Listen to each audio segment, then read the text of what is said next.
housekeeping before we get started. This is a gift appreciative space. So if you can gift, definitely gift to show your appreciation for this space, for the lesson, for the information, the knowledge, etc., etc., etc. I will be going over chakras first, and then we'll go through manifestation. So if you are here for one particular part, you're here for chakras or you're here for manifestation, whichever one it is, you kind of got to just sit through it all. Okay? If you do have any questions about any of the things that we're going over, feel free to put them in the comments. Hold on, y'all. I'm trying to connect this damn speaker back. Feel free to put your questions in the comments. I will answer questions in the order that they appear in the comments. At the end of the live, we will now connected to Poca Fairy. Girl. At the end of the live, we will have a space for Q&A. So if you have any specific questions that maybe were not answered during the lesson, then feel free to use that point of time to answer or to ask those specific questions. Okay? I'll be using this entire board to go through whatever subject we're on at the time. If you see people come in, because y'all are here first, so if you see other people come in and they're like, can you scoot the board over or whatever, kindly let them know, because we are a community in here. Kindly let them know that I will do a full review when we're finished whatever we're already doing. Okay? Some people come in a little later than others.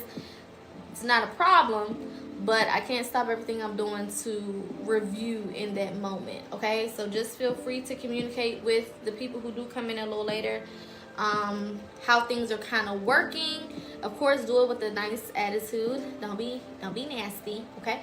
But just politely let them know, hey, she's going to do an overall review afterwards. Okay. If there are any things that I've already went over that you can let people know, then feel free to do that. I'm not one of them people that's like, don't tell people stuff in my comments. I don't care. If they have a question and it's something we've already gone over, you can fill them in. It's not that deep. Okay. So let's go ahead and get started. Today we are, like I said, focusing on chakras and manifestation. We're going to start with chakras because it's a little bit more to go through and more to write. So we're going to start here. All right.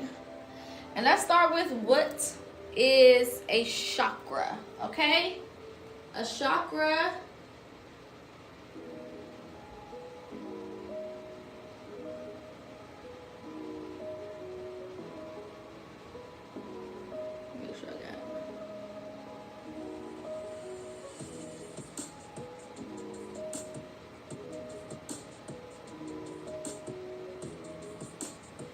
All right, so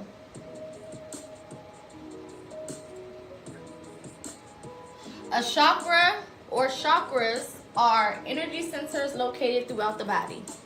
So we have several different chakras. Let me zoom in a little bit for y'all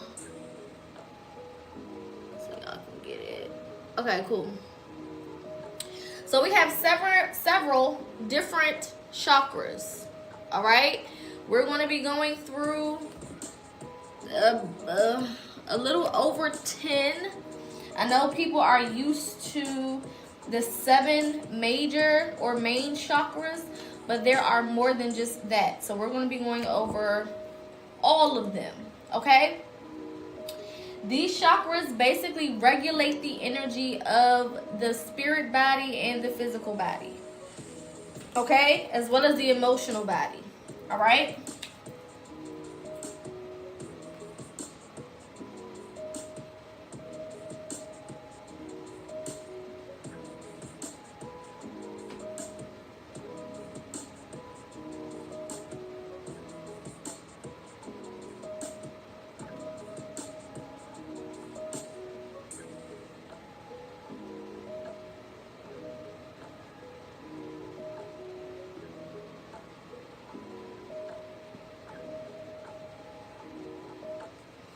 All right. So chakras regulate energy for the spiritual, physical, and emotional body. All right, so chakras are not just about the spiritual, right? So sometimes when you have certain health issues, those can be in areas where you have certain chakras or certain issues with certain chakras. Okay, if you have certain emotional blockages, those could definitely be areas where you have certain chakras, and it's because it's blocked, it's causing you to have whatever type of emotional feelings or be in whatever type of emotional distress you may find yourself in. Okay? Now, chakras can be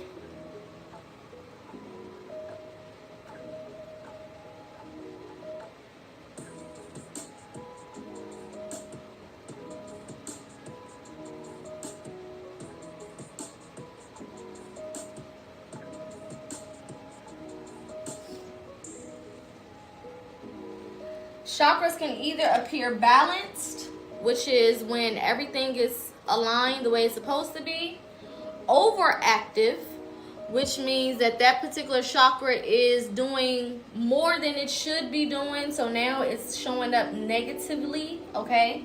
Or underactive, where that chakra is not doing as much as it should be doing. It's not operating at its full capacity, okay? So our goal is always to have a balanced chakra.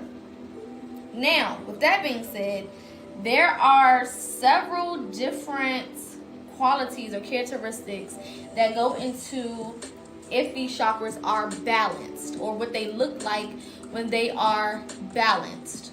Okay? So we're going to go through not only the different chakras, but we're also going to go through what those chakras look like in each of these states. Okay? Because sometimes, depending on what chakra you're dealing with, you can have an overactive chakra where you're doing a little bit too much in that area. Okay, you're taking it a little bit too far. Okay, you're a little bit too, I don't want to say too strong, but it's coming off a little bit too strong, too much. All right, or it can be underactive and you're not showing up enough in that particular space. You need to do more. You need to give more. You need to balance more, or give more in order to be balanced. Okay. 1 second.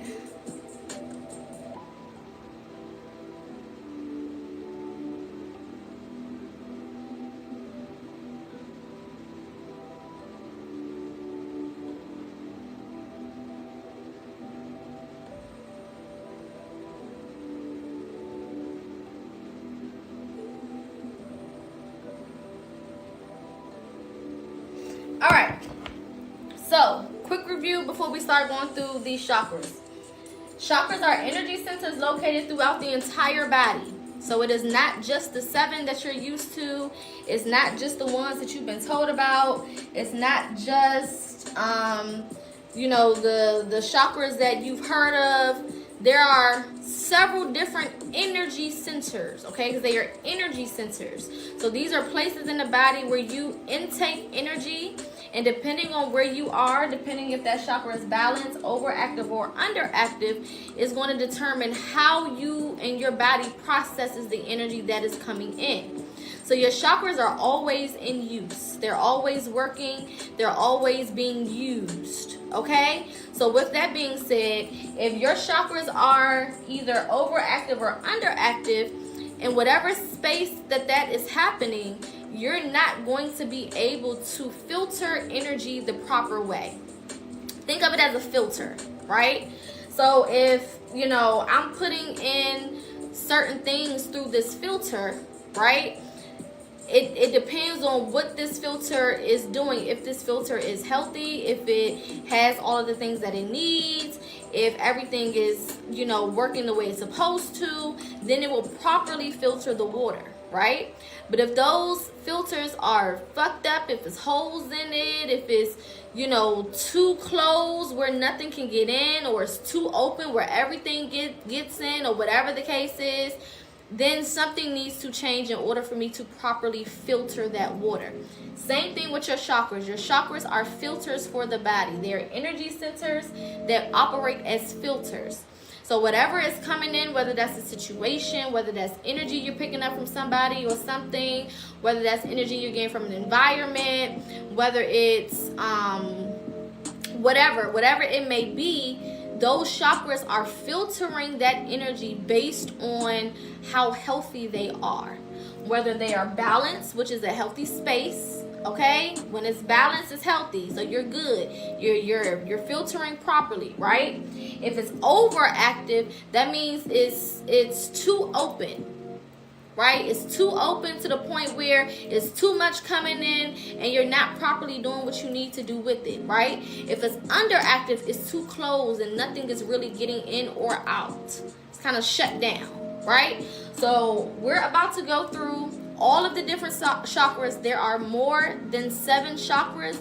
We're not going to cover all of them, but we're going to go over the 7 that everybody's familiar with. And then we're going to throw in a couple bonus ones as well, so that everybody can kind of get an understanding of what's going on.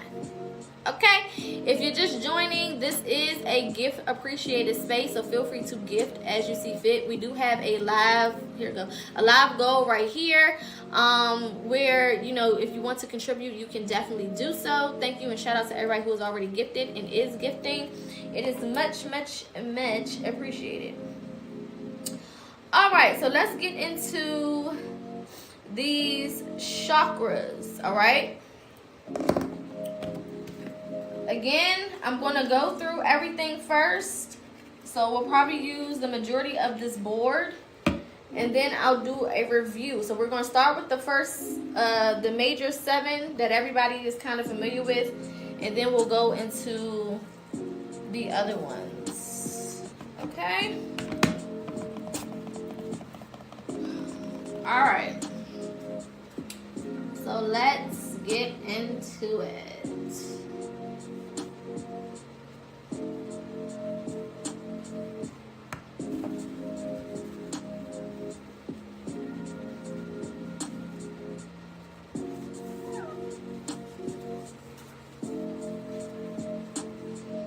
Again, if anybody comes in with any questions, feel free to fill them in. If they miss something, let them know that we'll do a review after we write out everything. Okay? This is a community space, so we all work together. Each one teach one, so on and so forth. Alright?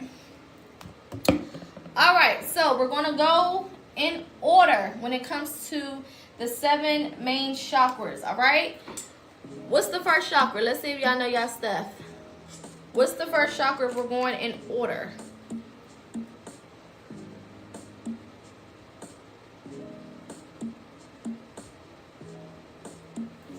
Okay, good job. If we're going in order, your first chakra is always your root. Okay? The reason we start with the root is because energy travels from the bottom to the top. Alright? Energy travels from the bottom to the top. We don't start at the crown because the crown is the last stage of that energy. This is why when we're discussing Kundalini energy, it starts from the root chakra, which is the base of the spine, and it moves its way all the way up. Okay? And this is where we get that cobra image from. That's why they call it Kundalini or the snake energy. Right? Because you're starting from the bottom and it works its way to the top. Okay? So root chakra is at the base of the spine.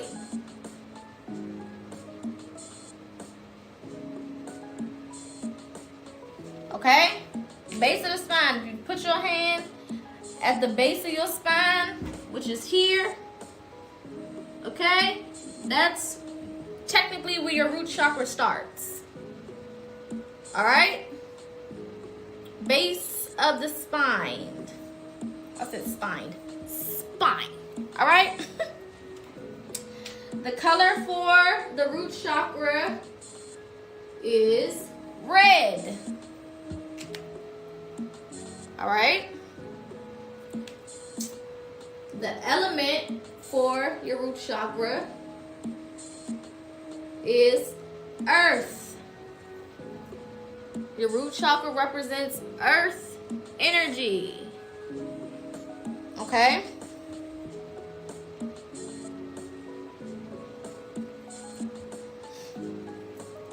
Now, the root chakra is all about security,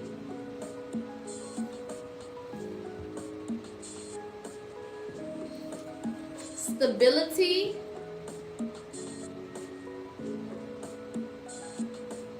and what's the last one? Let's see if y'all know y'all stuff. Security, stability, and what?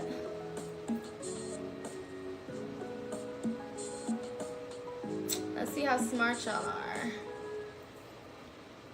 Let's see how smart you are.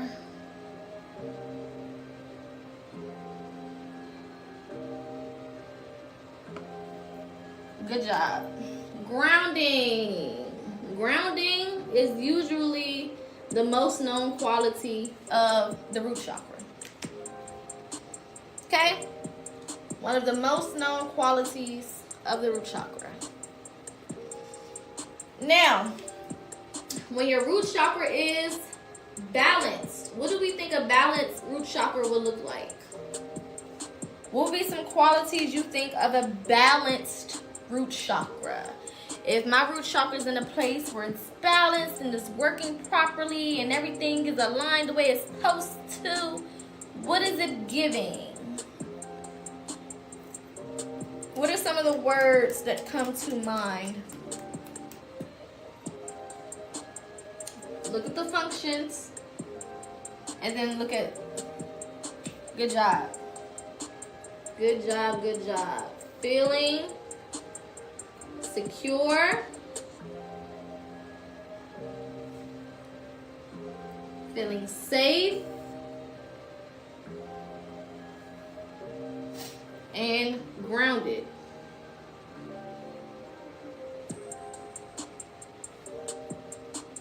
Okay? Feeling secure, safe, and grounded are signs of a balanced root chakra. Right? So feeling safe in whatever area of life, feeling safe in anything, feeling grounded in anything, feeling secure. Okay? Now, if it is overactive, what do we think that looks like? If that root chakra is overactive, what is it giving?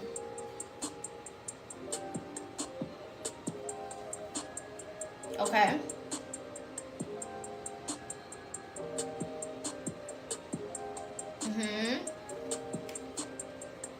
So we got materialistic. I'm gonna also add money up here, because the root chakra does govern your finances. Shout out to the person who said it in the comments. Who was that? Beautiful Nikki. Shout out to you, babe. Okay. Aggressive.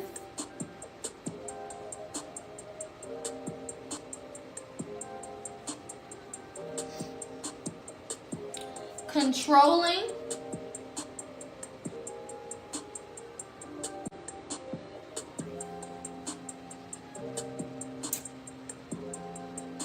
And fearful. I'm gonna move this up a little bit so we can have some more space. Fearful. Okay? All of these are signs that that root chakra ain't doing what it need to do. It's overactive. It's overcompensating. It's doing too much. Overactive means it's doing too much. Way more than it should be doing. Point blank period. Alright? You're materialistic.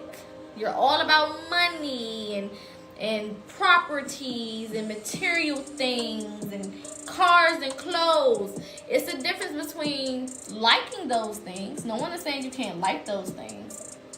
But when this becomes your main concern and you don't really care about too much else, then, you know, we were tapping into materialistic energy. Okay, let me scoot y'all back just a tad. Okay, so I can move this table back and move around a little bit more. Okay, cool. There we go. That's better. All right. So you're too obsessed with material things, right? You're aggressive. That attitude is bad. You talking to people crazy. You treating people crazy. You acting crazy. For what reason, we don't goddamn know, but you're doing too much. Okay? You're doing too much. You're coming at people with the wrong energy, with the wrong attitude. It's not giving. Okay? It's not giving. Can y'all see? Big O, can y'all see the screen properly? I feel like it's not right. Hold on, let me see. There we go. I'm like, what the fuck? Okay, cool. All right. Controlling. You want to be in control of every single aspect of your life and not allowing yourself to sometimes go with the flow, follow instructions, take somebody else's advice. Everything got to be done, created, thought of, executed by you. When you in relationships, you controlling. When you at your job, you controlling. When it comes to the way that your life progresses forward, you got to be in control of every goddamn thing. Everything. You got to be Captain Know-It-All. Okay? And then fear. You're operating out of fear. You're moving with the energy of fear. All right? These are signs that root chakra is overactive. It's doing too much. More than it should be doing. Now, the thing about chakras have to be aligned constantly. This is not a one size fits all, fixes everything type of thing. No. I always say every 7 days you need to kind of check, am I balanced? Am I overactive? And then the next one is underactive. What do you think an underactive chakra looks like? An underactive root chakra looks like?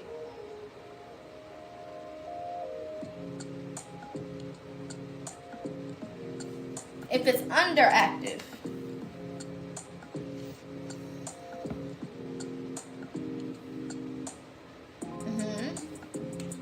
So insecure, good.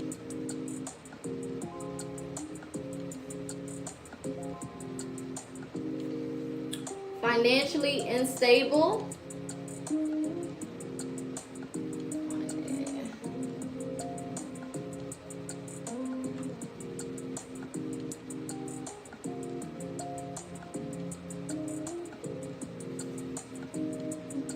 Okay. Disconnected.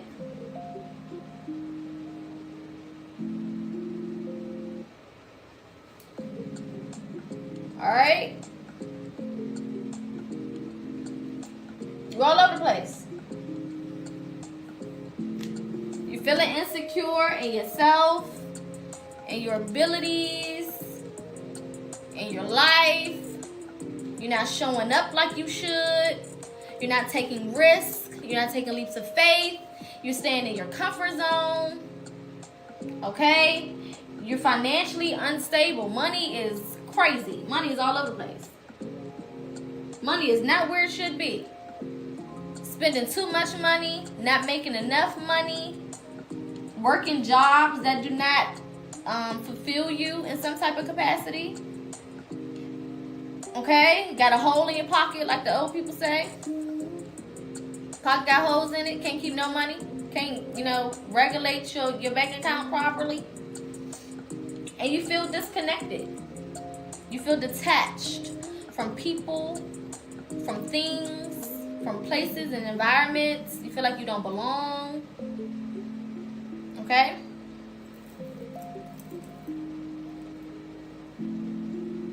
So when you're underactive, you're not doing enough. When you're overactive, think of overactive as ego. It's more ego-based, right? Think of underactive as not showing up enough or being closed off. Okay? Balance is where we want to be. We want to be perfectly, not perfectly balanced, but you want to be as balanced as possible. Now, balancing this chakra or any chakra takes time. You're not going to balance overnight. It's not going to happen with one little exercise, right? This is why I say repetitively tap in and say, okay, what characteristics do I resonate with the most right now? Do I resonate with being materialistic right now? If I do, then my root chakra is probably overactive. Do I resonate with feeling financially unstable right now? If I do, then my root chakra is probably underactive, right? So you want to do these check-ins with yourself at least once every 7 days, once a week, so that you can see where you are, and then you can start to take action towards balancing the chakra. So in order to balance out your root chakra, you want to say tips. All right? Tips to balance out your root chakra. What do you think will help? What's some things that you think will help with balancing out this chakra? Good job. Grounding exercises.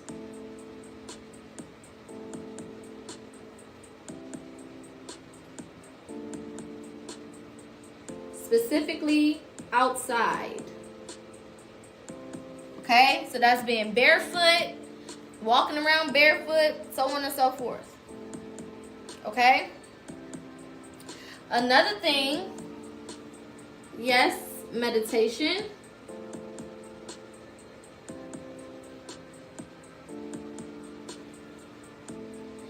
You can also eat roots. So root vegetables, all right? Root.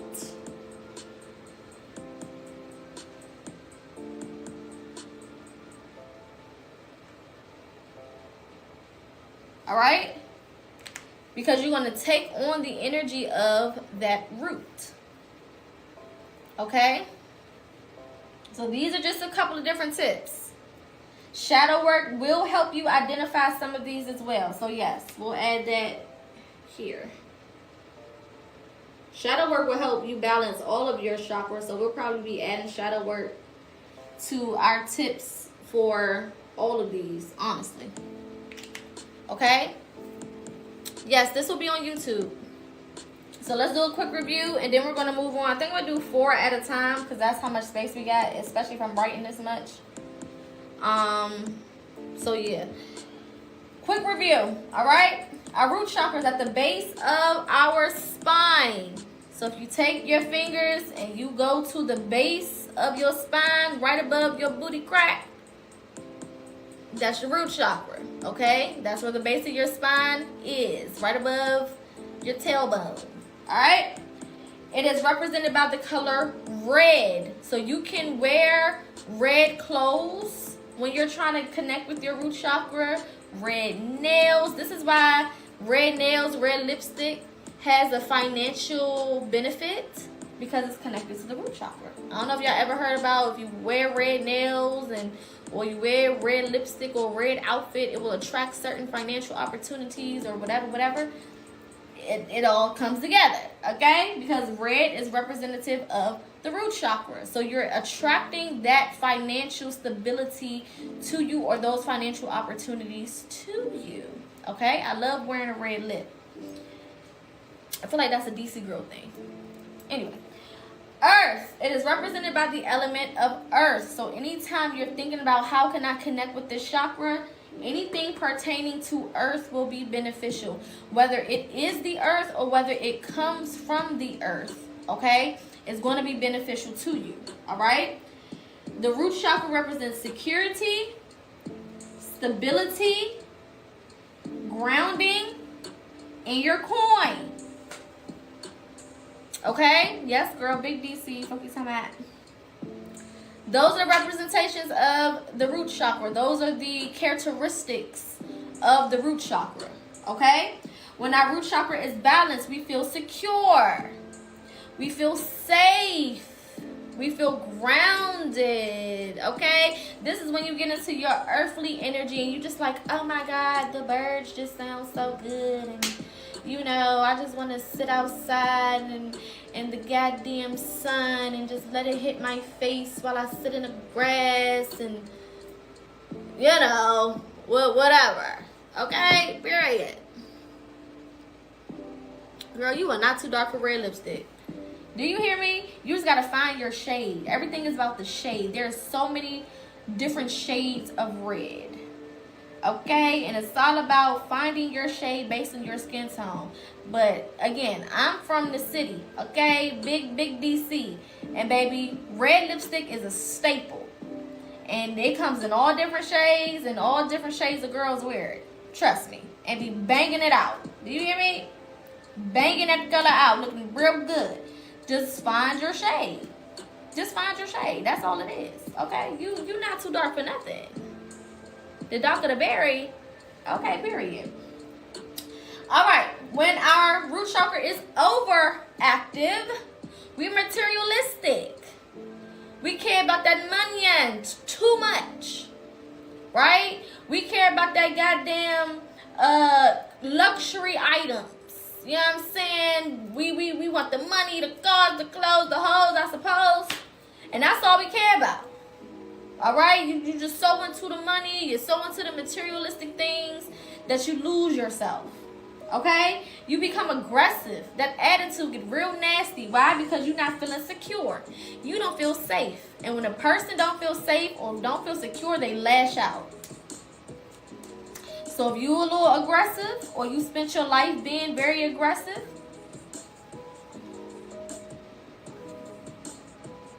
okay, it's just like if you corner an animal. That could be the sweetest little animal, but you corner that motherfucker, you put them in the right situation, they gonna fucking lash out. Because they don't feel safe. They don't feel secure. Bitch, it's me or you. So if I gotta bite you, I gotta bite you. If I gotta sting you, I gotta sting you. Something gotta happen. Period. Okay?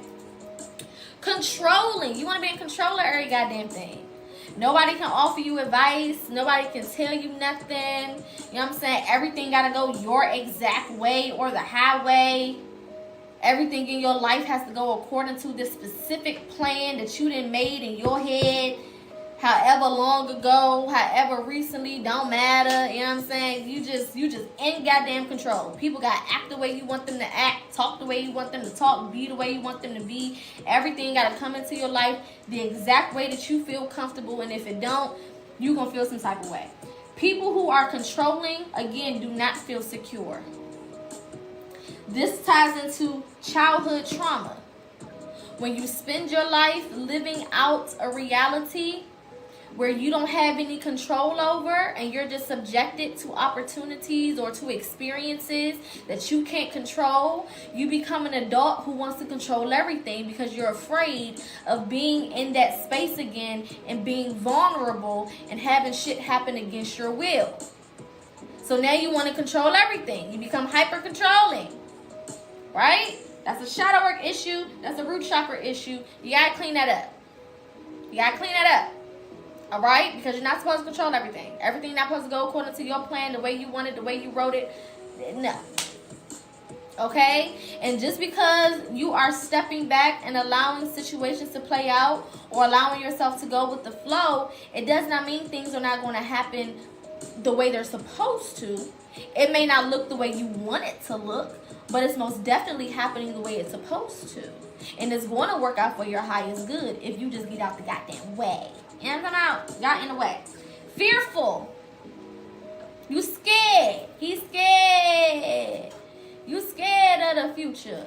You scared. You scared of that new opportunity. You scared. You scared to get out of your comfort zone. You scared. You know what I'm saying? You just scared. You just walk around scared of shit. Get that root chakra together. You scared to quit that job. You scared. You scared to leave that nigga. You scared. Nobody got time for that. Go heal that up. I'm saying go get some balancing with that goddamn root chakra. You know what I'm talking about? Hello to all the new people. If you are new, drop a heart in the comments. Shout out to all of y'all. If you are OG, triple OG, drop some hundreds in the comments. Let's see who in here. Now, if that root chakra is underactive, shout out to all the new people. Okay, we got a good little mixture in here. We got some OGs, triple OGs. We got some new people. I love it all. Shout out to everybody. I'm Poca. Nice to meet you. We be doing this shit over here. You know what I'm saying? Not your regular spiritualist, but the best one you're going to come across. I can guarantee you that. If I'm lying, I'm flying, or I'm dying. You know what I'm talking about? Anyway. Underactive root chakra. Okay? You insecure. You don't like yourself. You don't love yourself. You not too fond of you. You don't think you the shit like you should be thinking you the shit. You know what I'm saying?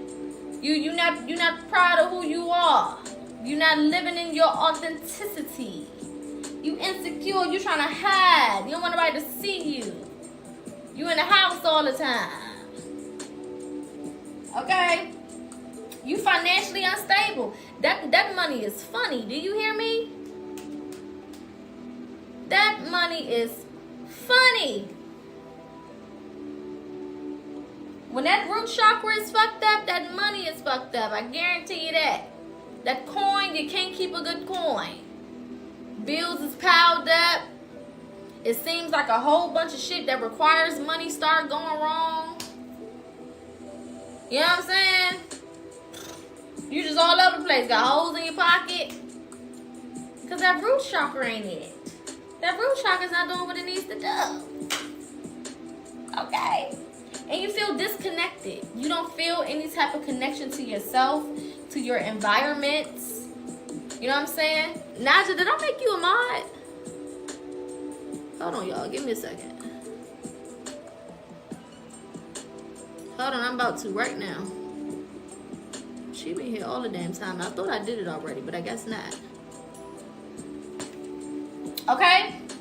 You feel disconnected. You feel like you don't belong. You feel like, you know what I'm saying, you don't fit in anywhere. You all over the place. Okay? No sense of home. You know what I'm saying? You welcome, Pumpkin. Thank you. Thank you so much. You always be helping me. You know what I'm saying? You feel no sense of belonging, no sense of being. Again, that goes back to that stability and that security. When we're not secure, then we feel like, what's the fucking point? What's the point of being around friends and family? I don't belong. You know what I'm saying? I'm not important. I'm not this. I'm not that. Right? You start to think negatively of yourself, of your life. Alright? So that's root chakra. Again, if you just joined it, we do a full recap once we fill up the board. So we just getting started.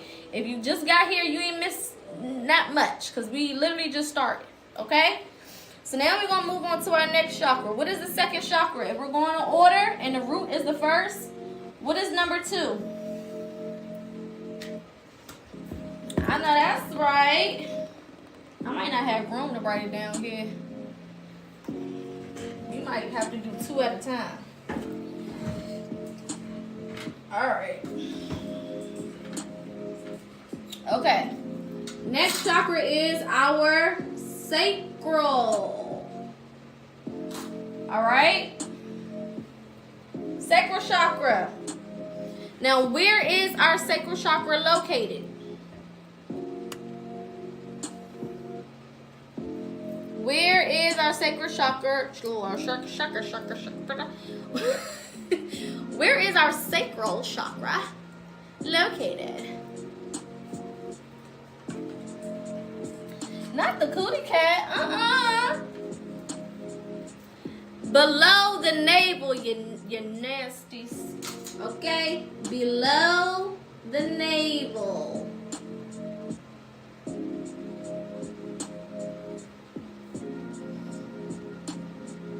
Talking about y'all coochies in my comments. You're nasty. Below your damn navel. In your damn pants. Okay, below your navel. Alright? So our root chakra is at the base of our spine. Sacral chakra is in the section below the navel. It's not necessarily your genitals. It does incorporate that area. But that's not necessarily all that it is. All right? It's in that area, but it's not just that area. You know what I'm talking about? Nasty heifers. What is the color for the sacral chakra? What is our color representing our sacral chakra? Good job. Orange. Orange. Beautiful. Okay? What is the element that represents our sacral chakra? Sacral chakra. What is the element? Water, fire, air, or earth? What do we think? Now think about the sacral chakra. Think about the qualities that you know about. What do you think it represents?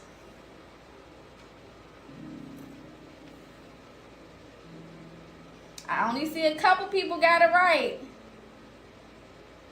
Exactly. It's that water.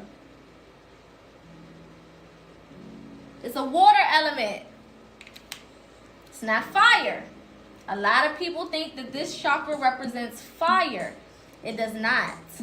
It is a water element based chakra. Think about the purpose of the sacral. We're going to get into the qualities and the characteristics of the sacral.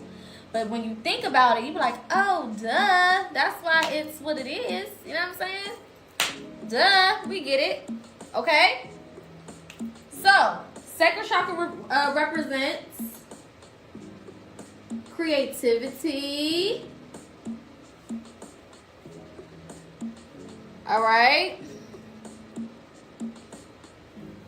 Emotions.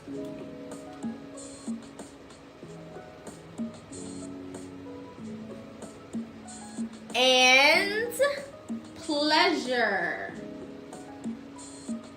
And not just sexual pleasure.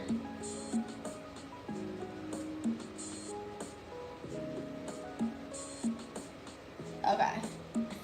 Because you know, y'all, it ain't just about what's going into it or what you putting it in. Not all the time. Okay? Okay. All right. Now, what do we think a balanced sacral chakra looks like? When our sacral chakra is balanced, what do we think is giving? What is it giving?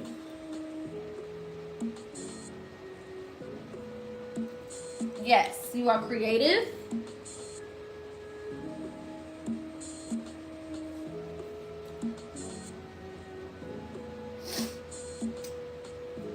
Emotionally balanced.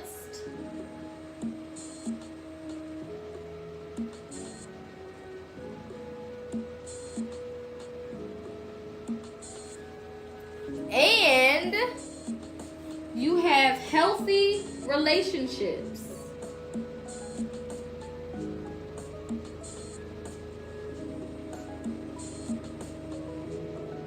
Now, it is not just healthy relationships with others. It is also healthy relationships with you. Hello? We spend a lot of time focusing on how the fuck we is being in relation with other people. But when are you tapping in to figure out, okay, how is the relationship that I have with me? Am I giving myself what I need? Is me and me cool? You know what I'm talking about? What the fuck going on here? Alright? So it's not just about other people, but it's mainly about yourself. When we're talking about pleasures, we're talking about the pleasures of life. What brings you pleasure? Okay? Not just what feels good physically, but what brings you pleasure on a spiritual level, on an emotional level, on a physical level, on a financial level, a mental level. That girl said mint chocolate chip ice cream. I'm about to start handing out ass whoopings because y'all is playing. I get it, but what is wrong with y'all? Okay. Now, when this chakra is overactive, what do we think it looks like? What is it giving? An overactive sacral chakra is giving us what?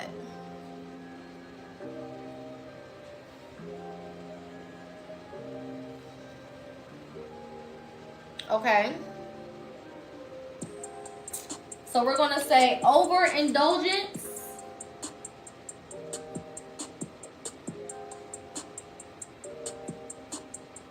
in pleasures. Again, that could be anything. You're doing too fucking much. You're overindulging. You're giving yourself way more than you need to suffice. Okay? So you could be doing it too much. You could be in unhealthy relationship with the wrong person too much. You know what I'm saying? You could be eating that goddamn ice cream too much. Overindulgence. Yes, addictions. Absolutely. Okay? Emotional highs and lows.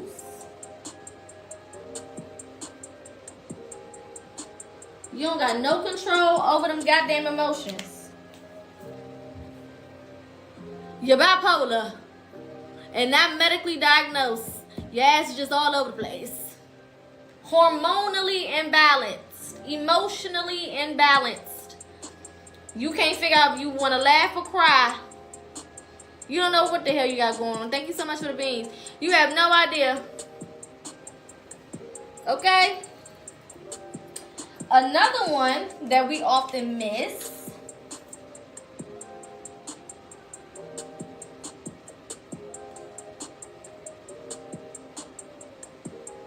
You got dependency issues.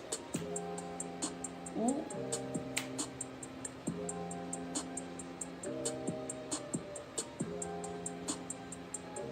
Now, if you don't look at me, I won't look at you, and then nobody will know that we're looking at each other.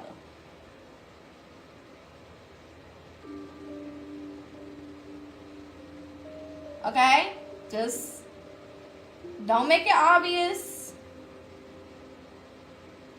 Just don't look, and then nobody will know that we talking about each other. Okay, cool. You codependent. You got dependency issues. Not relying enough upon yourself and your own energy. Emotionally, financially, any other alleys you can think of. It's not giving what it's supposed to give. Okay? It's not giving what it's supposed to give. Now, I do have a chakra alignment guide on my website that I wrote. You can go on my website, it's linked in my bio, and you can purchase that, and that will help. There are other chakra guides, I'm sure, on Amazon and things of that nature that you could purchase as well. Okay? Now, when this chakra is underactive, what does an underactive sacral look like?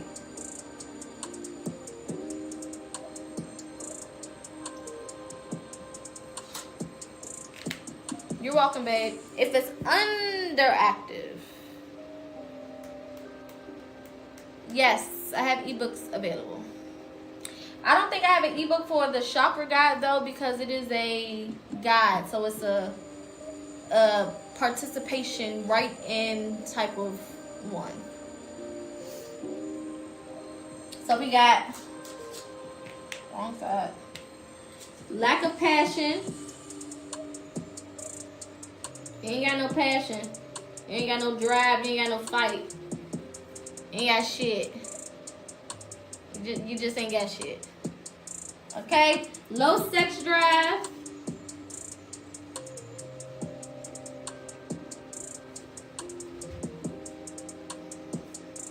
You know what I'm saying? You're just not feeling it. And then you have blocked creativity.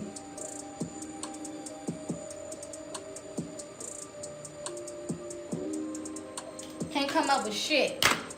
Can't think your way out of paper bag. You know what I'm saying? You don't got no ideas. This is ideas as far as life, as far as career, as far as ways to get yourself on the right path.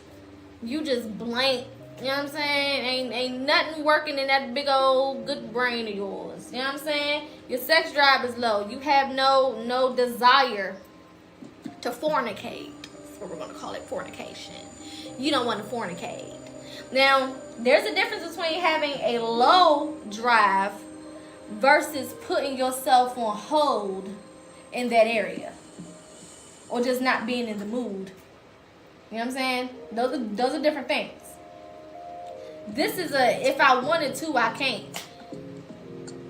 You know what I'm saying? This is a, it's not even doing nothing. It's flat. You know? All that. Okay? Lack of passion. You have no desires. You have no desires. You know what I'm saying? You don't got no desire to try. You don't got no desire to be. You don't got no desire to make something happen. You ain't passionate about nothing. It's them people that just be like, you know, I think, and I've seen a couple of these videos on TikTok specifically.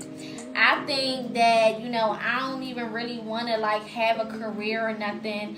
I don't want to, you know, tap into no gift or nothing. I just want to just live and just, you know, just be here. Like, I don't feel like I got no reason to be here. I don't feel like I got no gift for real. It's like, yes, you do. You just need to get that sacral chakra balanced. Okay? So how do we think that we balance this chakra? What do we think some tips of balancing this chakra is? If I want to balance my sacral chakra, what are some things that I can do?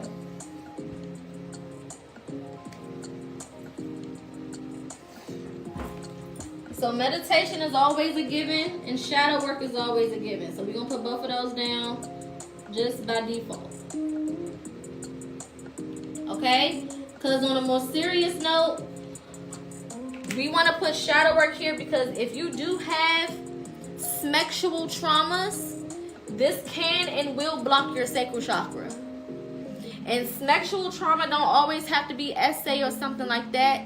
It can be literally you just engaging in adult activities at a way too young of an age to understand. You know what I'm talking about? Okay? It can also be you engaging in this stuff and taking in energies from people while in the act. If you reading between the lines. Okay? So shadow work is a big part of aligning all these chakras because it can add something different. Alright? We got dancing. Okay? Now for my women, this is a very sensual chakra. So this is your time to do your, you know what I'm saying, your hip motions and movements. Okay, this is why we like to twerk. It is a release of the sacral chakra. Bop that Gucci cat. Hula hooping is a great one. Yes. Yoni steams is a good one if you have a yoni. Okay. Pop it for a real one. You know what I'm talking about? This is just some get all up in your hips. Okay. You can belly dancing. That's a good one. You know what I'm saying? This is when you want to get into your sexy bag. Okay? Do things that make you feel real nice. Real sensual. Real sexy. Real, you know. This is when you do the, you be rolling that thing a little bit. You know I'm a comedian part-time, but it's seriousness in what I'm saying. Okay? I'm being serious. Okay? Creative activities.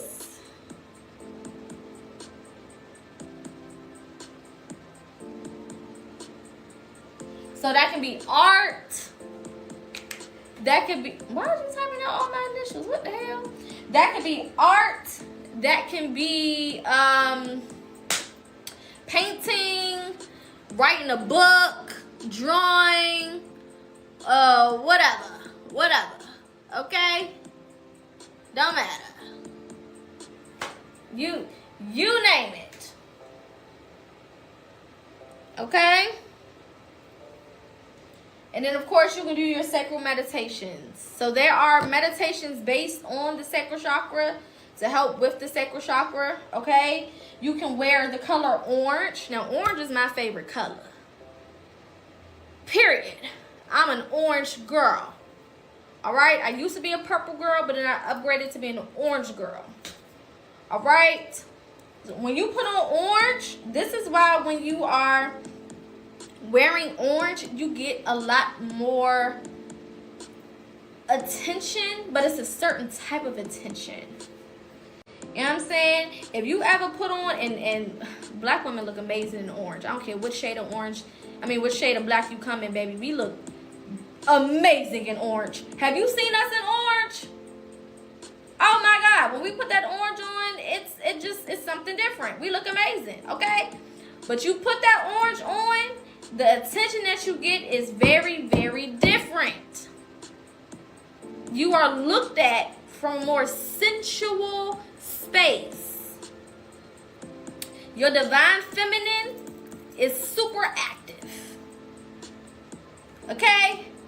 So people not looking at you when you got on red, you know what I'm saying? You attracting like money and you look powerful, right? You look like you a bitch. You know what I'm saying? I'm that bitch. When you put on orange, whoa. Okay? Niggas gonna wanna pay bills and open doors and say, hey, how you doing? Can I pay for your food? You look real nice today. They gonna start calling you queen and empress and all type of shit. For my men too. Men, if you wanna tap more into your divine feminine energy, put on some orange. Put that orange on. A black man in orange is real yummy. You know what I'm saying? I like to see my black men in colors. It looks good on y'all. You look really nice. You know what I'm saying? You look really nice. You know? Off the bone. Off the bone. Okay, so let's do a quick review and then we're going to move on to our next two. Alright, root chakra, base of the spine, represented by the color red. You can wear red. You can also eat red things. Okay, same thing. Represented by earth energy. Alright, represents security, stability, grounding, and money or finances. A balanced root chakra is about feeling secure, safe, and grounded. An overactive root chakra, you are materialistic, aggressive, controlling, and fearful. Okay? Underactive, you are insecure, financially unstable, disconnected. Okay? Tips on balancing your root chakra, grounding exercises, preferably outside, because this is an earth element, so you want to be as into the earth as you possibly can when it comes to this particular chakra. Okay? Meditation always works. Shadow work always works. Shout out to all the people sending gifts. I love y'all so much. Tayama. Okay? Eating root veggies, so ginger root, beet root, marshmallow root, whatever, root teas, root foods. What's some more root? Dandelion root. Yes, all your roots. Okay, beautiful. Moving on. Sacral chakra. Recap. It is below the navel. Yes, we know where your genitals are, but it's more so below the navel. Okay, nasties? It is represented by the color orange, and it is a water elemental chakra. Okay? It is governing creativity, emotions, and pleasure. All right? A balanced sacral chakra is you are a creative person. You're emotionally balanced, which is something that is so important especially in this day and age, a lot of y'all don't know how to govern y'all emotions in the shows. Okay? And you have healthy relationships, not just with others, but also with yourself. Healthy relationship does not mean that there will not be moments where you are at odds with other people or yourself, but it means that you are emotionally stable enough to handle these relationships accordingly. Okay? An overactive sacral chakra is overindulging in pleasures. You're doing too much. Okay? You got addictions to shit that you don't even need to be tapped into. Okay? Period. You have emotional highs and lows. You don't have no balance. You either super all in your emotions, or you ain't showing no goddamn emotions at all. High or low. Ain't no in between. Okay? And you got dependency issues. If codependent was a person, don't beat me up. I'm just a messenger. Okay? Underactive sacral chakra, lack of passion. You ain't got no fight in you. You don't want to live for nothing. You don't want to do shit. You just want to lay around and just be a bump on the log. Okay? Ill. Low sex drive, low libido. You're not feeling none of that. Not because you're just making a decision to chill out, but because you genuinely just not feeling it and haven't been feeling it for a while. Even if you do, or if you are in the act, you're not connected with that person at all. And then block creativity. No creativity in sight. Okay? Tips for balancing our sacral chakra, meditation and shadow work is a given. Those are going to be written for all of our tips for all of our chakras. But we're going to also add dancing and creative activities. Okay? That's painting, drawing, reading, creating, whatever. Okay? Artwork, sewing, knitting, whatever. Okay? All right. So let's move on to our next two. Okay. I'm going to try to get through these ones a little bit fast. Y'all know I get to talking and we get to spending more time than we need to, child. We going to get through it.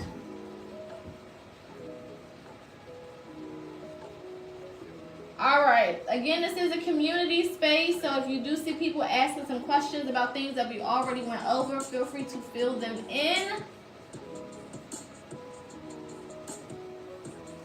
And shout out to all of the new people.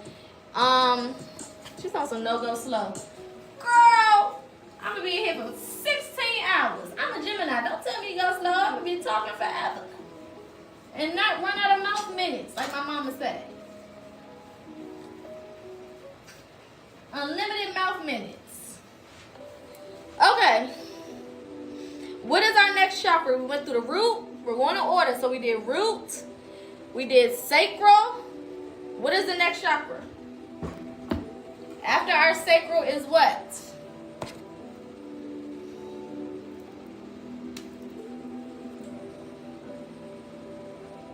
Good job. Solar plexus.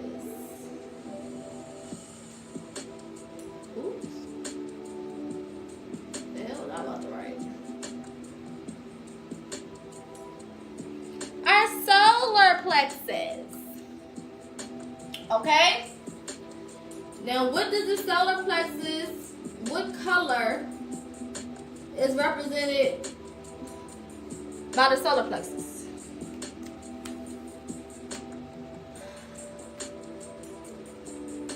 Good job. Oh, y'all is smart, y'all is kind, and y'all is successful.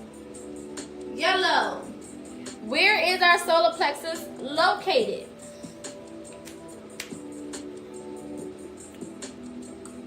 It's in the name.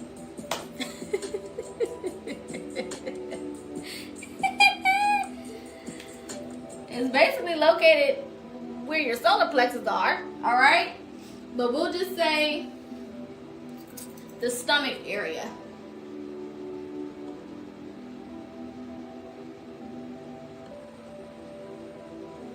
Just for conversational purposes, all right? But your solar plexus is always where your rib cage meets. So right below your titty balls. Okay? But we say the stomach area or above the navel, yes. But your actual solar plexus is literally right there. Okay? Now I ain't doing too many goddamn demonstrations, but you get it. You get it. Okay? Now, what element does our solar plexus encompass? What is the element of our solar plexus? Fire, water, earth, or air?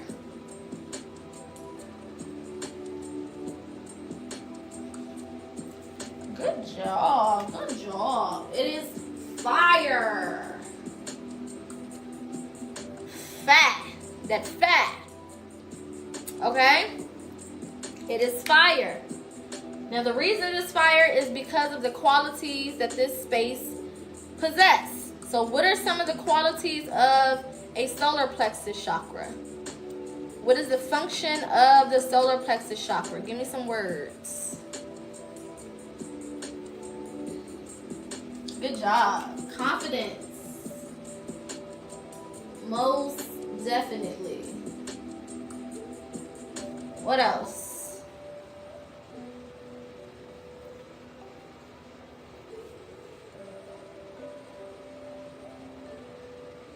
Personal power. Okay? And self-esteem.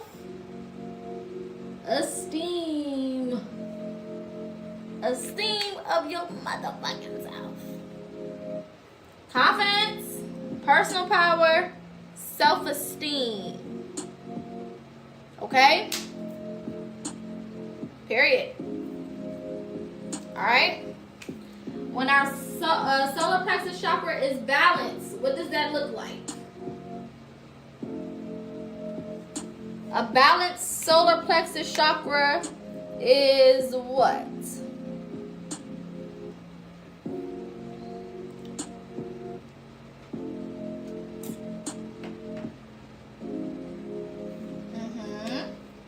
So, confident. Apparently, you can spell confident without an N. Confident.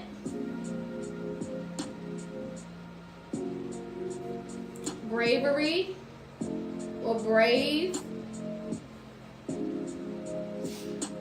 You have willpower.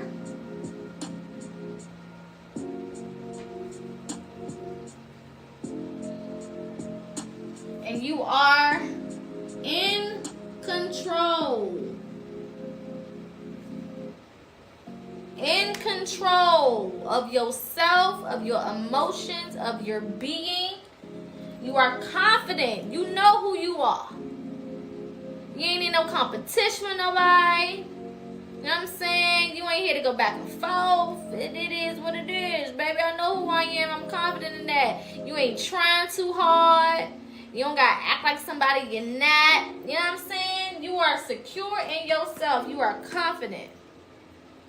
You are brave. Taking leaps of faith. Doing things outside of your comfort zone. You know what I'm saying? Not being afraid to step if need be. Okay? Willpower. You are a powerful being. Not only that, but you are in tune with your power. It is not just the fact that you are a powerful being, but you are in tune with your power. You know how to use your power. You know how to execute using your power in the right situations, with the right people, with the right energy, so on and so on. Okay? And you in control. Don't nobody control you. Don't nothing control you. You in control. Being in control also is knowing when to step aside. Knowing when to let somebody else lead. Knowing when to take somebody else's advice. You know what I'm saying? It don't always gotta be you. But you controlling what's going on from a healthy position. Alright? When this chakra is overactive, what does that look like? If it's overactive, what we got going on? I do have a chakra guide on my website. If you go to my website and you click on books and literature, it should be there. Okay? Hell yeah, you arrogant.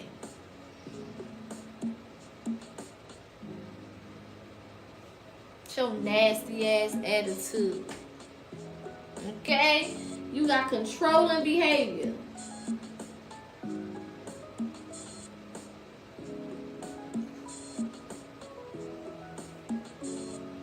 Ugh. Okay? You short-tempered.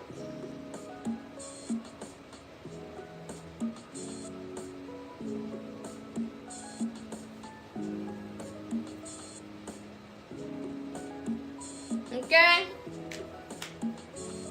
You full of yourself. You're full of shit is what you is. You're full of shit. Okay? You're not confident. You're doing too much. You trying to convince all of us that you all that in the bag of chips, and we didn't ask for all that. You feel like you got something extra to prove, and you don't. And we don't care, honestly. Okay? You controlling. You want to control all the people. Tell everybody what the damn to do. You know what I'm saying? Try to be the boss of every goddamn body. Hold up. Who hired you? I don't remember sending out no goddamn job applications for nobody to come and tell me what the fuck to do. Who are you? The hell? And that temper is short. You go from 0 to mad as hell real quick. You're irritated. You annoyed easily.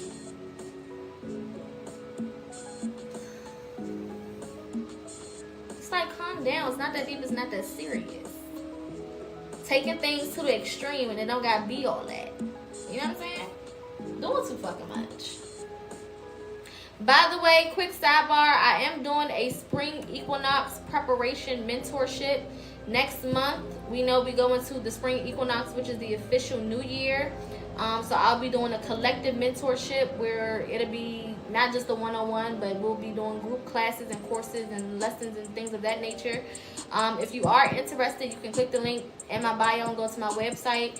It is on the main page of the website, and you can go ahead and book it there or solidify your spot there. Okay?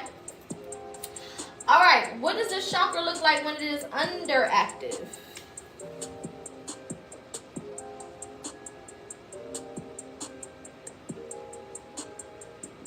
Underactive.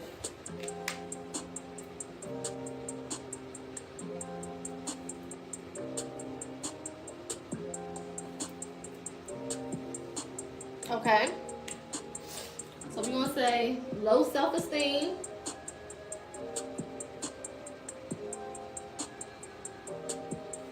That self-esteem low. So yes, that can make you a pushover. That can make you insecure. That can make you feel certain types of way about yourself. You want to put insecurity or insecure. You don't really like you like that. You don't really care for you like that. Okay? Another one is fear of rejection. You scared to be rejected. She's scared. She's scared. You scared of rejection. You scared of people telling you no. You scared of people saying, no, I don't really like you like that. No, I don't care for you. You're not my cup of tea. This not the job for you. This not the place for you. You know what I'm saying? So on and so forth. You scared. You don't like that. So it causes you to not go after opportunities or operate in confidence or be brave or tap into your power because you scared. Okay? So what are some ways that we can balance out this chakra? We know that meditation and shadow work is a mandatory one. So we're going to put meditation and shadow work. But what else could we do?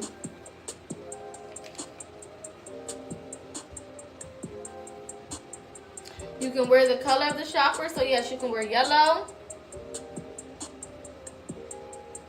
You can also do core exercises.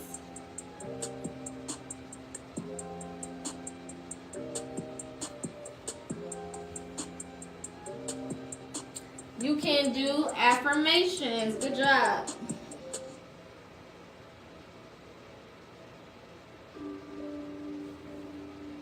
Absolutely. You can also set personal goals.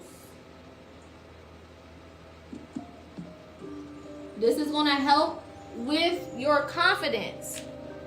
When you set small personal goals and you achieve those goals, you feel better about yourself. The more you do that over a continuous basis, consistently, right? You're building up your confidence more and more and more and more and more. Affirmations. Affirmations are so good in redirecting the way you think about yourself or the way you feel about yourself. Okay? Now, of course, with affirmations, you don't always believe everything you're saying. I was trying to hold that y'all back. Of course, for affirmations, you don't believe everything you're saying immediately, right? So this is why it requires you to be consistent, okay? But affirmations are really good. And then core exercises, work on that core, because that's where it's located, the stomach area. That's your core. How long would it take to heal the solar plexus if you're taking healing seriously? Putting the time on any part of your healing journey is a no-no. It takes as long as it needs to take. Because we all are different. We all have different things we need to heal. We all have different experiences that we went through to get us to whatever point we're at. So it's going to look different for everybody. Don't put no time, no expectation of time on your healing journey. That is the biggest no-no, because then you set yourself up for disappointment. If you're not quote-unquote healed within that amount of time, then you're looking at yourself different. You know what I'm saying? You're beating yourself up. You don't feel like you achieved what you've actually achieved. So you just heal until you can't heal no more. This is why I say every 7 days, figure out where you are. Am I balanced? Am I overactive? Am I underactive? Based on whatever one I'm at, if I'm overactive, what do I need to do in order to get out of that energy? If I'm underactive, what do I need to do to get out of that energy?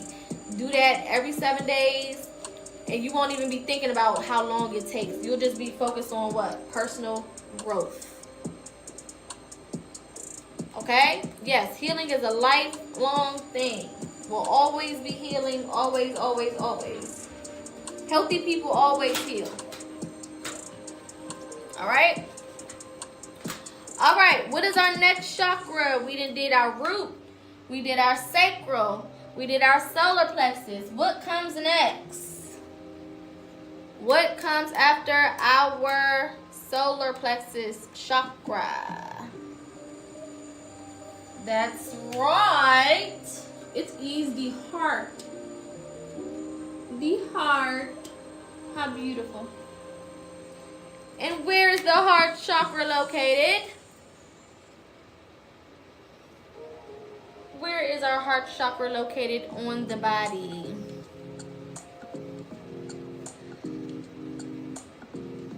Yes. The center of the chest. I don't know why I started talking like that. The center of the chest.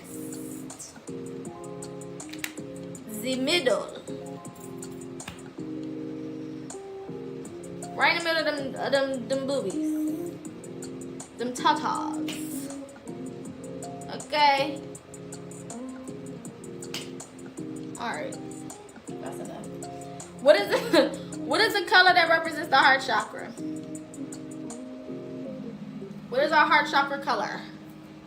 Some of y'all was already saying it. Good job. It is green. And what is the element that represents the heart chakra?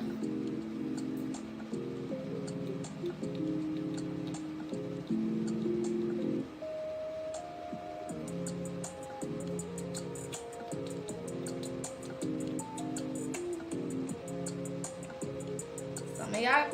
I see one person that got it. This one might take y'all for a loop-de-loop.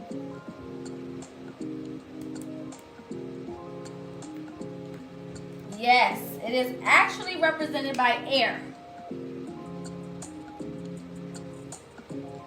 Ain't that crazy? You would expect the heart chakra to be water or earth, right? But it's air. It's an air-based chakra. Now, why do we think that our heart chakra is regulated by air? What are some guess? Why do we think that air would be the element? Yes, the breath, oxygen, openness, those are good. Amazing, amazing. Also, the heart is another brain.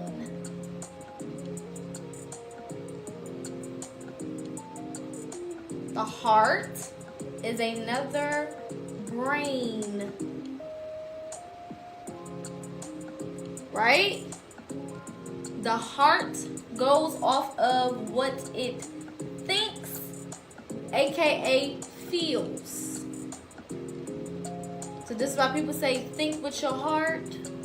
You're like, how the fuck do I think with my heart? Because it's another brain. Okay?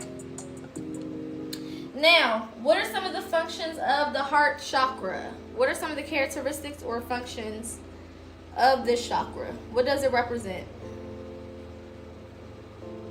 It should be easy. Y'all should get all of these. Yes, the stomach is another brain as well.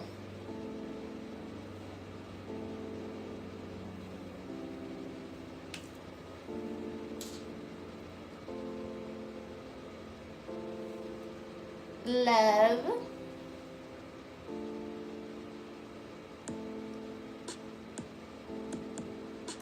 Compassion.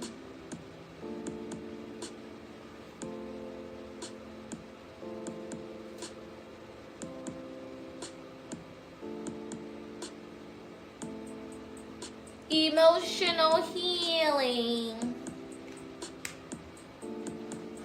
Okay? Emotional healing. We can add empathy onto that as well. I'm not mad at that one.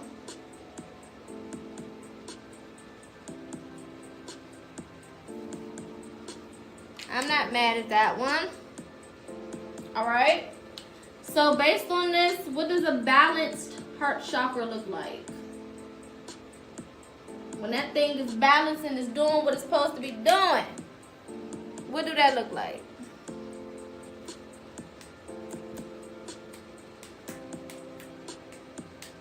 Thank you for the gift. Shout out to everybody that's been gifting and is gifting. You are loving. Alright. Open-hearted or empathetic.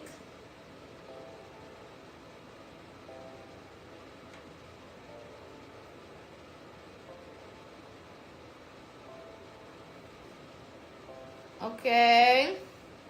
You are compassionate.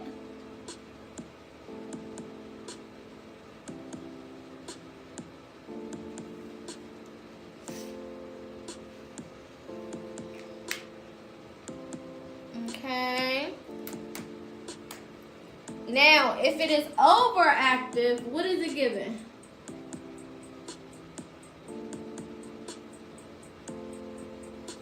If that thing overactive and it's doing too much, what's happening here?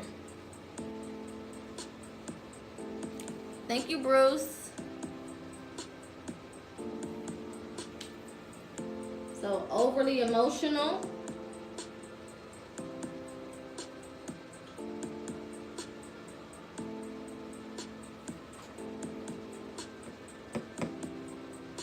Codependent.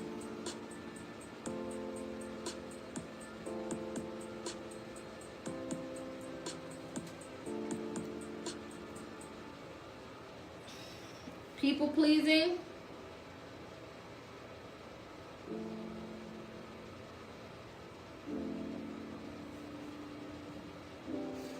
And 2, giving.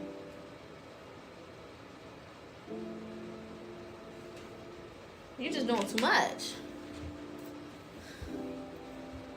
You showing up for way too many people. You're doing too goddamn much. You need to chill out. You need to calm down. You're overly emotional. You're crying over everything. You complain about everything. You're all in your emotions. Zip it, why don't you? Okay? You codependent. Emotionally codependent. You're leaning on other people to help you feel secure in your emotions, to help you feel good emotionally. You're a people pleaser. You're a people pleaser. I don't got time for that. You just drop everything and run to everybody else. Whatever they need, you run. Whole ass. You're just doing the damn most. And you're too giving. You're just giving out all your shit. All your money, all your time, all your attention. You know what I'm saying? You're doing too much. You're giving out too much. You're showing up too much. Not taking much time for yourself or for the things that you have going on in your own life. Now, if this chakra is underactive, what do we think that looks like?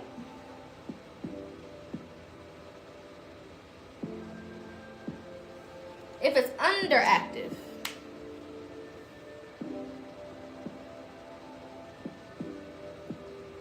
Yes, emotionally closed off.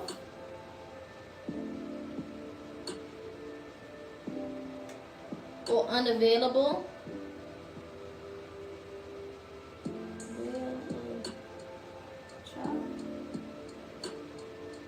Okay. Trust issues.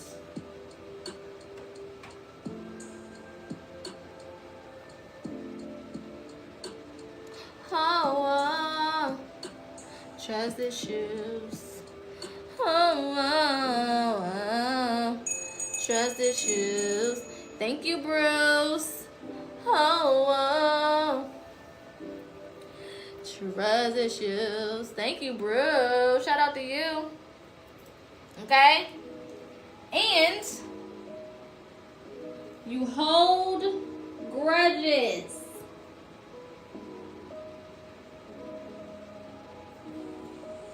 Thank you for the gift. You holding them goddamn grudges.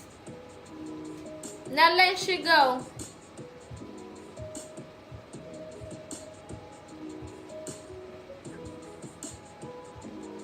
Not letting shit go. Doing the most. Being extra. You done held on to that one situation since you was 15. You 45. What the hell is wrong with you? Emotionally unavailable. You ain't got no emotions. Can't nobody come talk to you about their feelings. You act like don't nothing bother you. You know what I'm saying? Oh, I don't care about that. They don't bother me. I don't care. It is what it is. You know what I'm saying? Oh, well. I don't even care.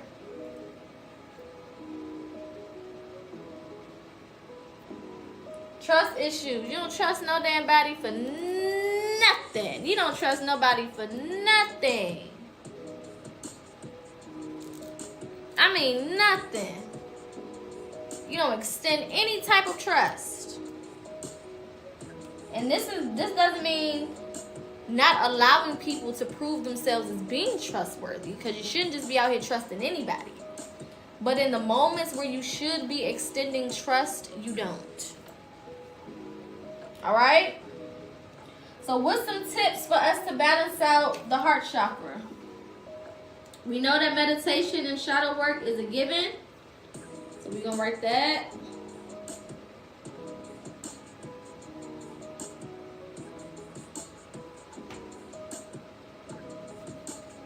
But what else?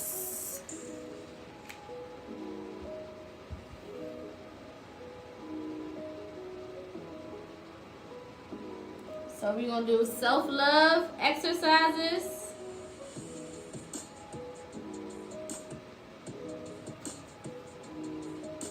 Yoga for the heart space.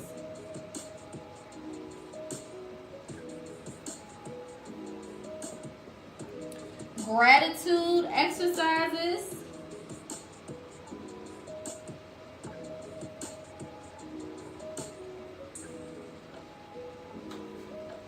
Somebody said music. Music is a very good one for the heart space. But the type of music that you listen to is very, very important.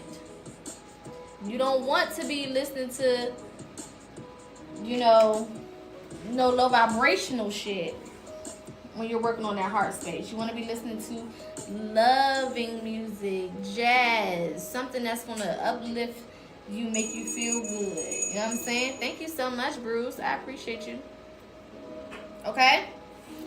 All right, quick review, and then we are going into our final 3. All right? So, solar plexus chakra. Oh, yes, and you can wear green. Good job. Solar plexus chakra is located in the stomach area, represented by the color yellow, represented by the element of fire. All right? It governs your confidence, your personal power, and your self-esteem. A balanced solar plexus chakra means that you are confident, brave, operate from a place of willpower, and you are in control. All right? An overactive solar plexus chakra means you are arrogant, controlling behavior, and you are short-tempered. Okay? Underactive solar plexus chakra is low self-esteem, insecure, and fear of rejection. Tips on aligning with your solar plexus chakra or balancing this particular chakra: meditation and shadow work, of course, core exercises, affirmations, and setting personal goals. All right? Heart chakra is located in the center of the chest, or you can wear the color yellow for solar plexus chakra. Heart chakra located in the center of the chest, represented by the color green, represented by the element of air. It regulates love, compassion, emotional healing, and empathy. Okay? A balanced heart chakra means that you are loving, open-hearted, empathetic, and compassionate. Okay? An overactive heart chakra means that you are overly emotional, you are emotionally codependent, you are a people pleaser, and you give too much. Okay? Giving way too much. Underactive heart chakra means that you are emotionally unavailable. Okay? You have trust issues and you hold grudges.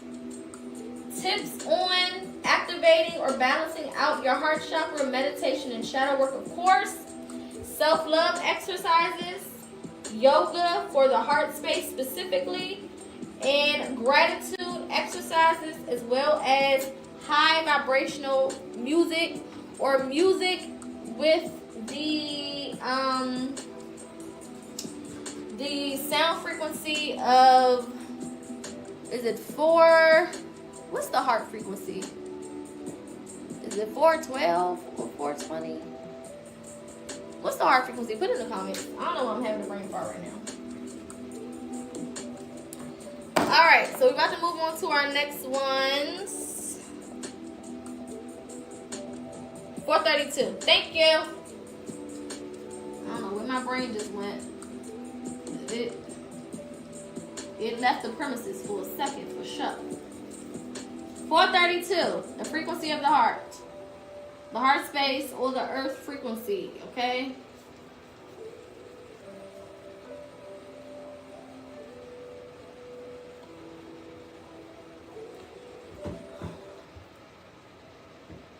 Yes, 639 is a good one as well. Alright, so let's move on to our next 2. Or actually, I might just hit 3. I might do all 3 right here because there's only 3 out of 7 left.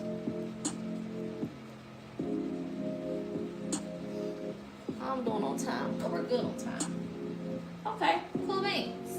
We still got a little bit of time to go. All right. Let's get into our next ones. Okay, so we've done root, we've done sacral, We've done solar plexus. We've done the heart. What is next? What is next? What is next? Thank you. My handwriting gets shittier the faster I write, but if I'm taking my time, it's pretty good. Good job. The throat chakra is the next one.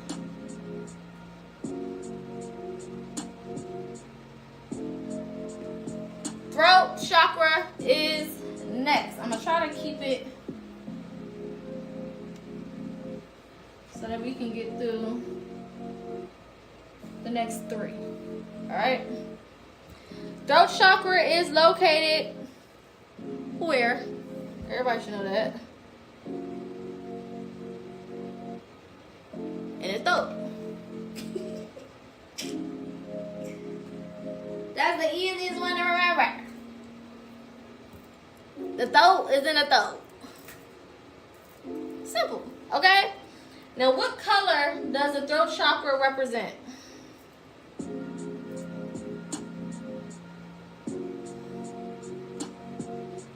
Good job. Blue. And what element does the throat chakra represent?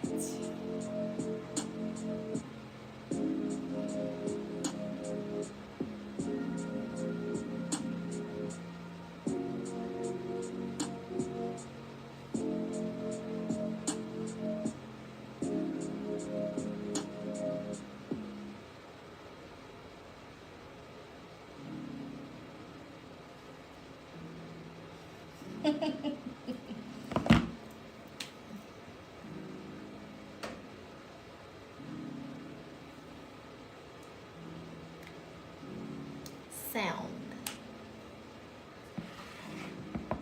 It represents sound. Now, sound isn't a usual element that we would think of, right?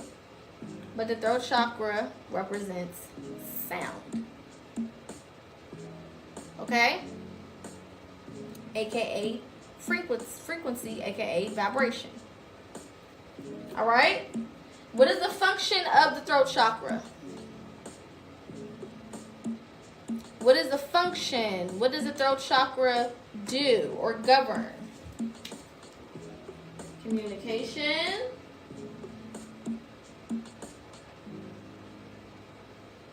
Good. Self-expression.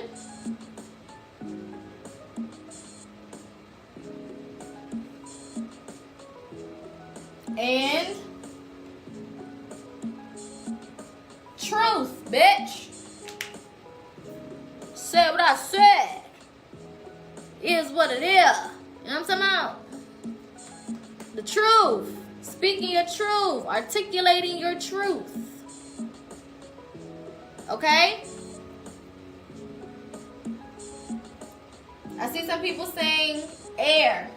Now, people usually do think that the throat is an air element.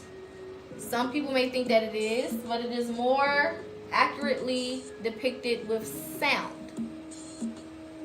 Okay? More accurately depicted with sound. Because without sound, the throat would have no purpose. It would serve no purpose. It could have air, but you couldn't. What would you hear? How would we pick up on the vibrations? We wouldn't be able to hear it. It wouldn't serve a purpose. Okay? But yes, y'all using y'all thinking caps. So I like that some people are having that back and forth. Alright? Now, when the throat chakra is balanced, what does that look like?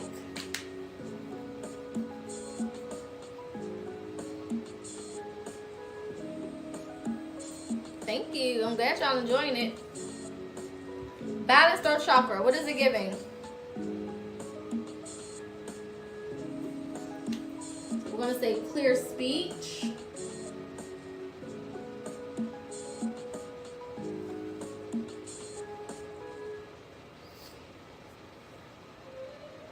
truthful,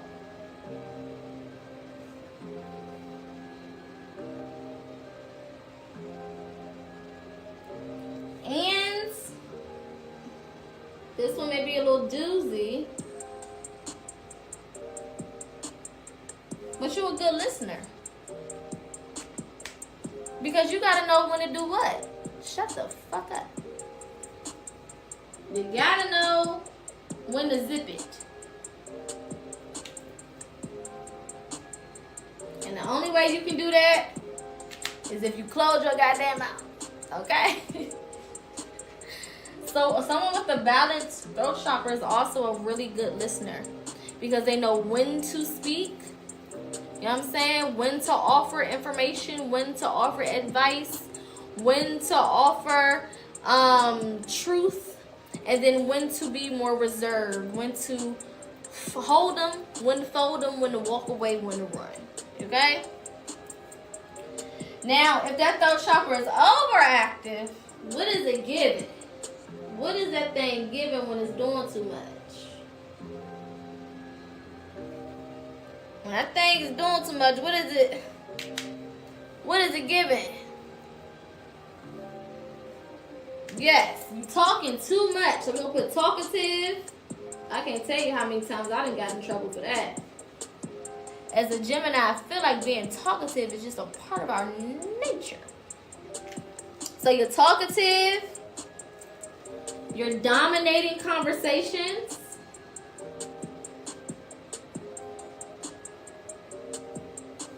You won't let nobody get no word in. Everything gotta be about what you want to say. Okay? You speak without thinking.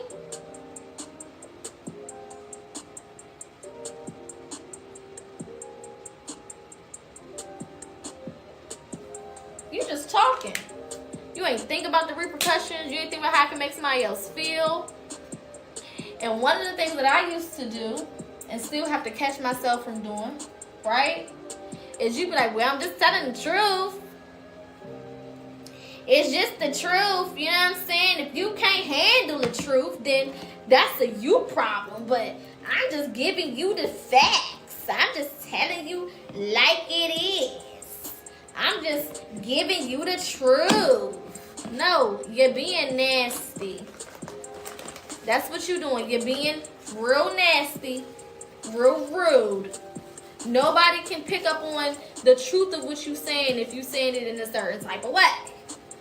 What the hell? I just tell it like it is. No, you just got a nasty ass attitude. Okay? Talkative and dominating combos, or dominates combos. Okay? Now, what does it look like when it's underactive?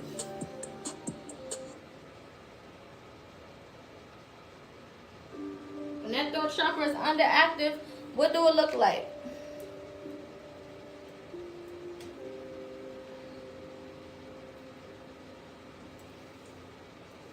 Yes. So fear of speaking up.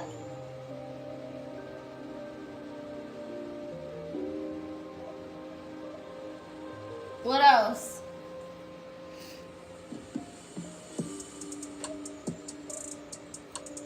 Shyness.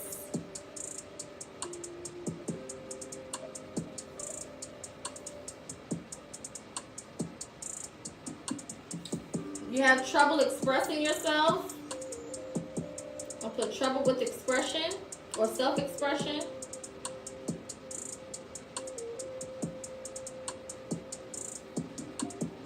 Stuttering is a good one.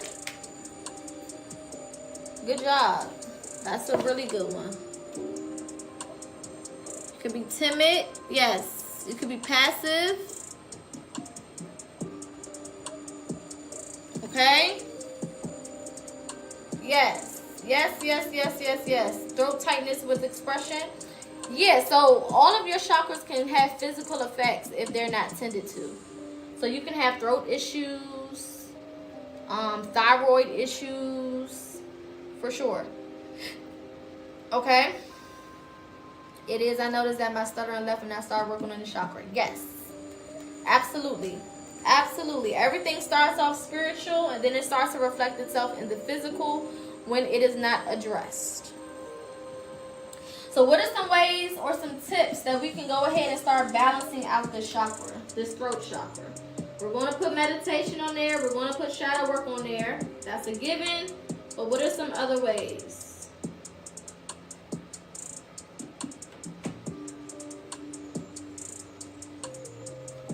What else we got? Singing. Yes, that's a good one.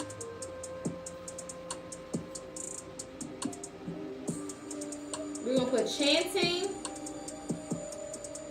Chanting is a good one. Someone said humming. Humming is good. Humming is a display of frequency. We're going to put speaking affirmations.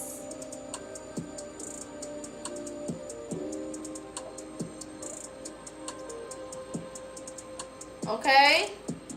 You can wear the color blue. Speech classes are good as well. That's more on the physical level, but yes. Okay? All right, we're good on throat. Let's move on. After our throat chakra, what is our next chakra? Mullein is great for the throat chakra. Peppermint is great for the throat chakra. All right? All right, what's next? What's next? What's next? We did our first chakra was our root. Then we went to our sacral. Then we went to our solar plexus. Then we went to our heart. We went to the throat. Now we are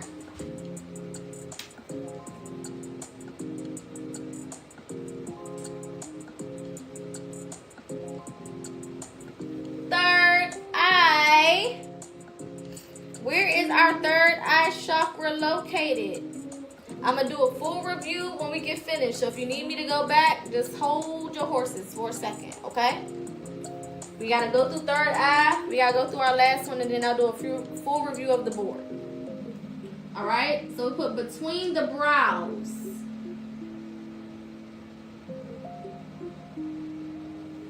Between the brows.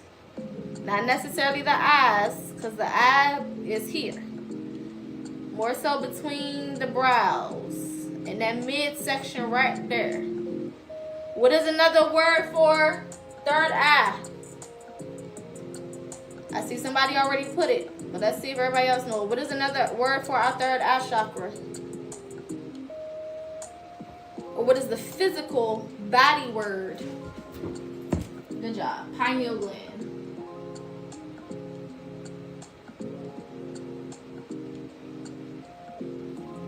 Perfect. Perfect, perfect, perfect. Okay? Now, what is the color of our third eye chakra? What is the color of our third eye chakra? Good job. Indigo. And what is the element that our third eye chakra reflects? I kind of gave y'all a hint with reflects or refracts.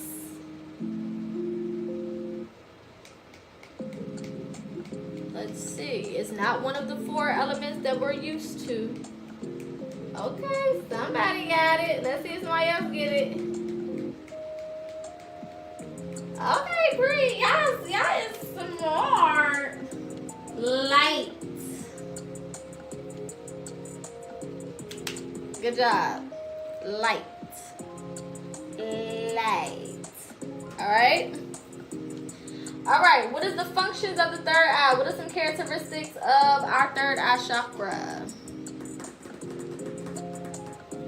Functions, functions, functions.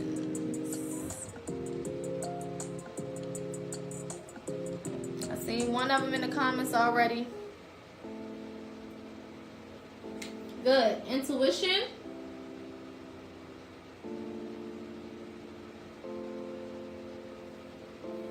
What else?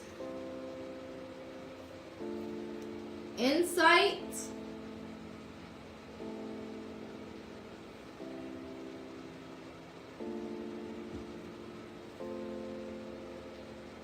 perception.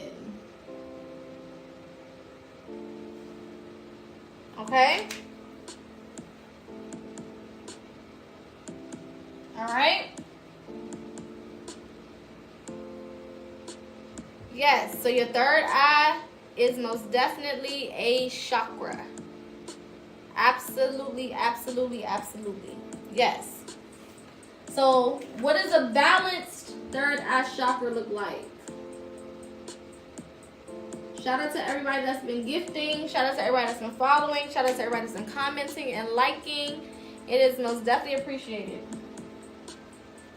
What does our balanced third eye look like?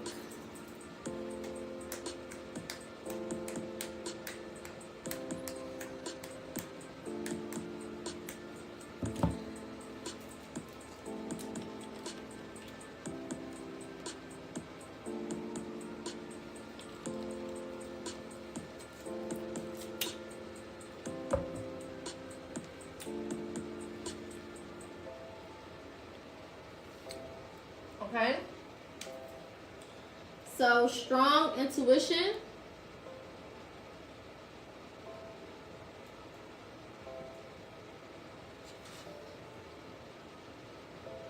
Clear thought.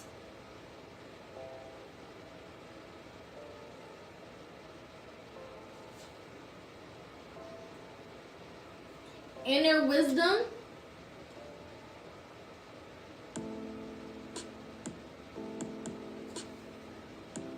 Okay? So that intuition is super strong. You can see through everything. Right? You can see what you need to see who people really are. You know what I'm saying? Seeing things for exactly what they are. Removing emotions, removing all of the other distractions, right? Clear thought. I can think clearly because I can see clearly. I can make better assessments, going back to perception or perspective, because I can see exactly what's going on for what it is. Okay? And then inner wisdom, right? I'm able to be wise in my decision making.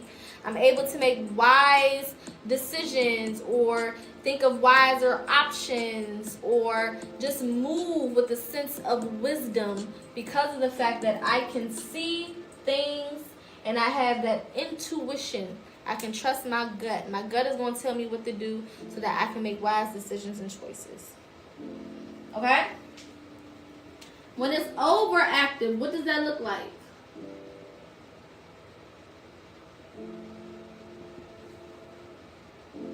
When that third eye is overactive, what does that look like? I want y'all to put y'all thinking caps on.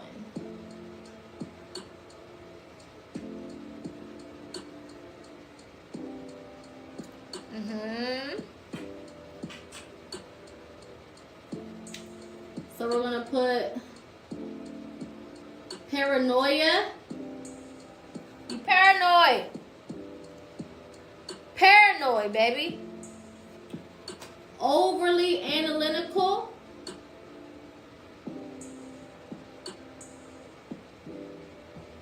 You overthinking every goddamn thing. Okay?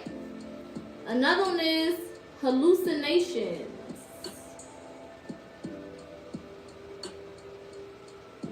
You hallucinating. You seeing shit that's not even there. You coming up with shit that ain't even there. You creating shit at this point. It ain't even what's going on. Okay? You moving in a whole different place. From a whole different space. Alright? When it is underactive, what does it look like?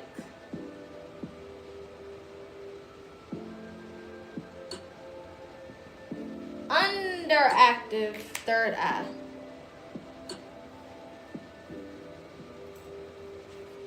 So my third eye ain't operating properly. What's going on? So we'll say poor decision making.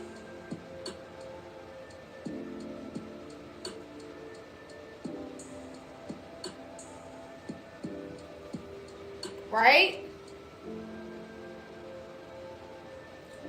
Lack of intuition.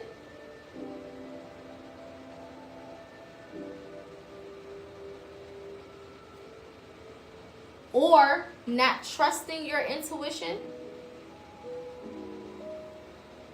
You can put doubtful and confused. You don't know what to do, where to turn, where to go, how to think, who to think, what to think, should I think, can I think, would I think? You don't know what the hell going on. You just existing, you just here. You just here. You don't know what the fuck. What do we think some tips are to help us balance out this particular chakra? Now again, we know meditation is one. Third eye meditations are amazing. Okay? Shadow work is always a given. Okay? Yes, you can wear the color indigo. Alright? Another one is visualization. Visualization. Can you see things with your mind's eye or your spiritual eye? Okay? We got intuition exercises.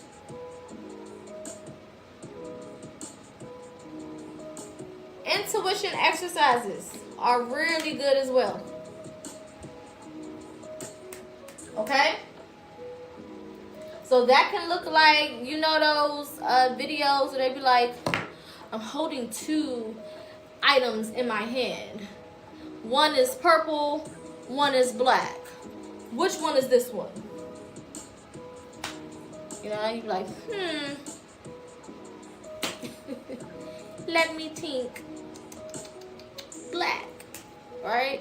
So you're basically figuring out where your intuition lies, what that voice sounds like, what that gut feeling feels like, right? How to trust it.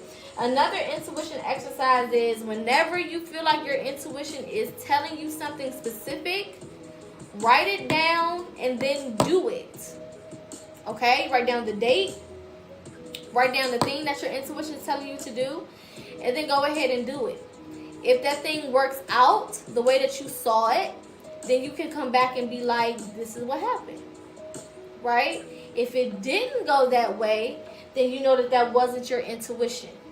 And that way you'll start to figure out, okay, is this my intuition? Is this my ego?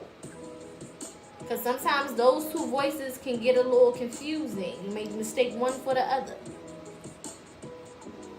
All right, our last of the 7 chakras. We still have other ones that I'm going to go over.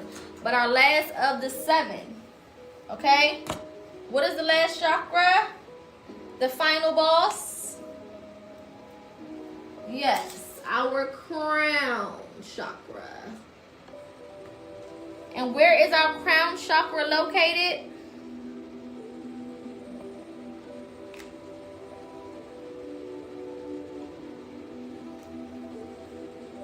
Top of the morning, top of the morning, top of the morning. The top of the motherfucking chrome dome chromione. Top of the head. Now, what is the color of the crown chakra? It can be more than one color, usually associated with 2 different colors. So if y'all put either one, I won't be upset.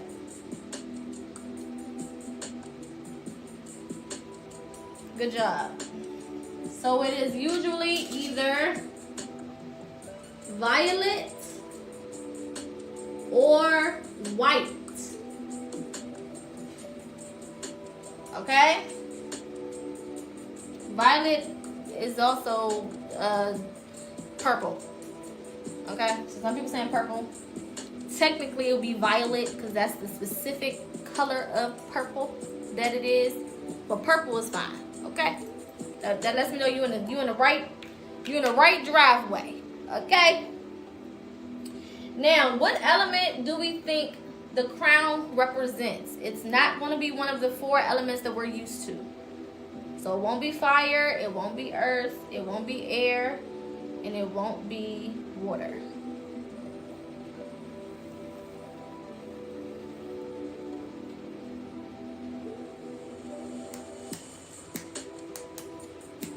Good job. So I'm going to write 2. We're going to do thought.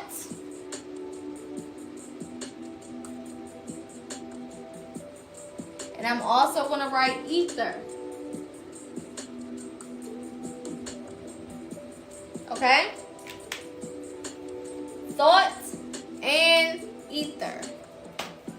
Alright? Because it basically represents ether, universe, all that is. Okay? Which is what thought is. Your thought is nothing more than all that is. That's why they say mentality creates reality. Because everything starts with what? Thought. Okay? What are the functions of the crown chakra? What does the crown chakra do? What is its properties? What happens in the crown chakra area?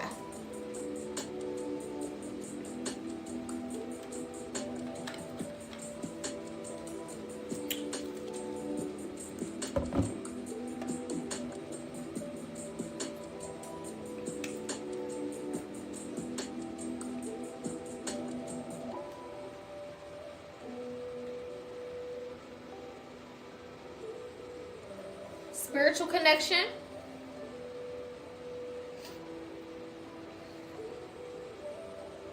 Enlightenment.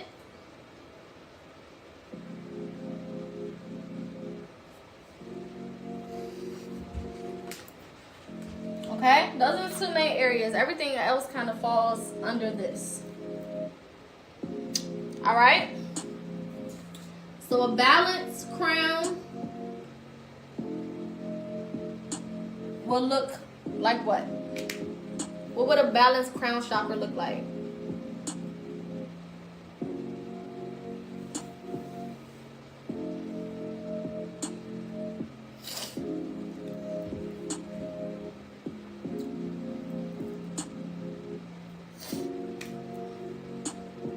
So deep spiritual connection.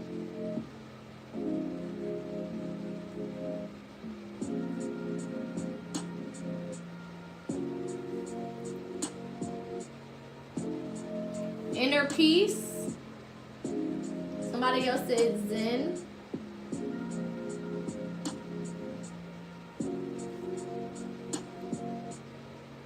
And divine connection.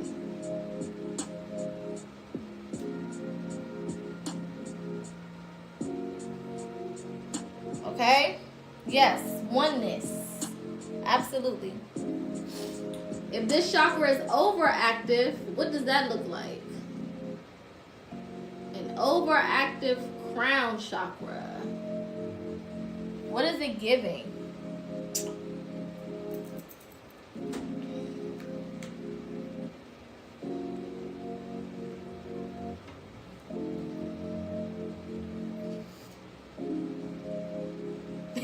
She said a headache. Yes. So disconnection from spirit.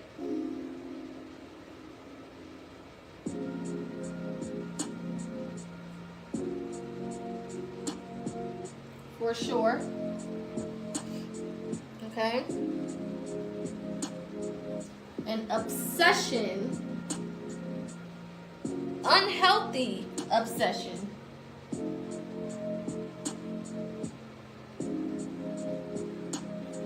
With higher realms. So these are my people who go into what we call spiritual psychosis. These are my people who think that they are fucking the second coming of Jesus or something.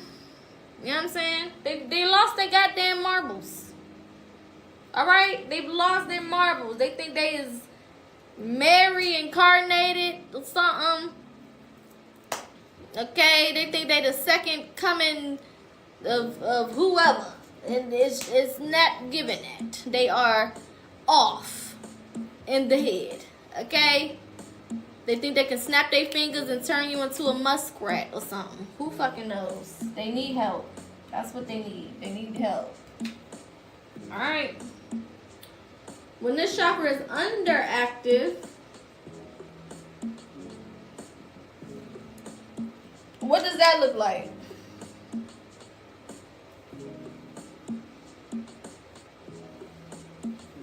When it's not operating properly at all.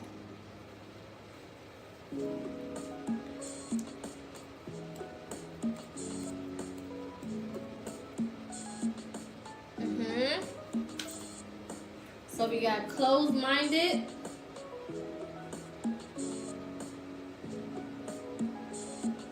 loss. What else? Disconnection from spirit. Yes. So underactive will also be a disconnection from spirit.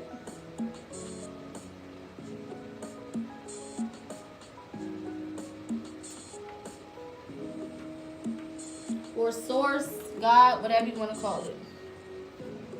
Okay? As well as lack of purpose.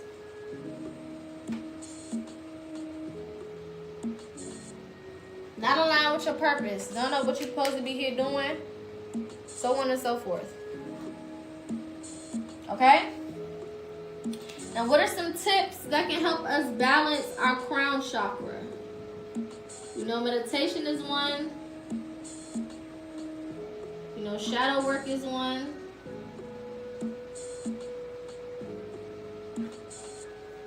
What else? Fasting.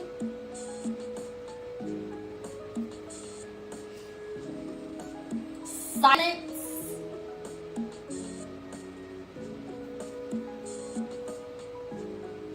Okay? Affirmations.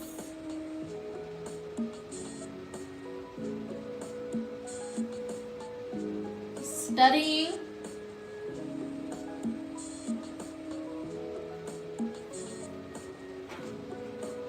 Okay?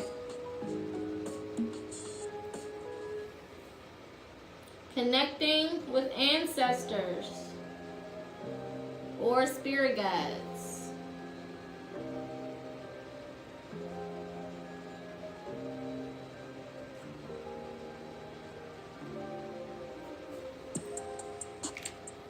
Alright, now let's do a full recap and then we're going to get into our bonus chakras. Alright, throat chakra represented by the color blue and the element of sound. Okay, it governs communication, self-expression, and truth. A balanced throat chakra represents clear speech, truthfulness, and being a good listener, aka knowing when to shut up. All right. An overactive throat chakra means you are talkative, you dominate conversations, and you speak without thinking. You're just talking, just yapping away.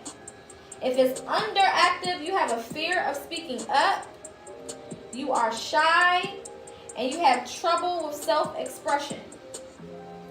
Tips on balancing our throat chakra: you can wear the color blue, you can meditate, you can do shadow work, you can sing, chant, hum, or speak positive affirmations.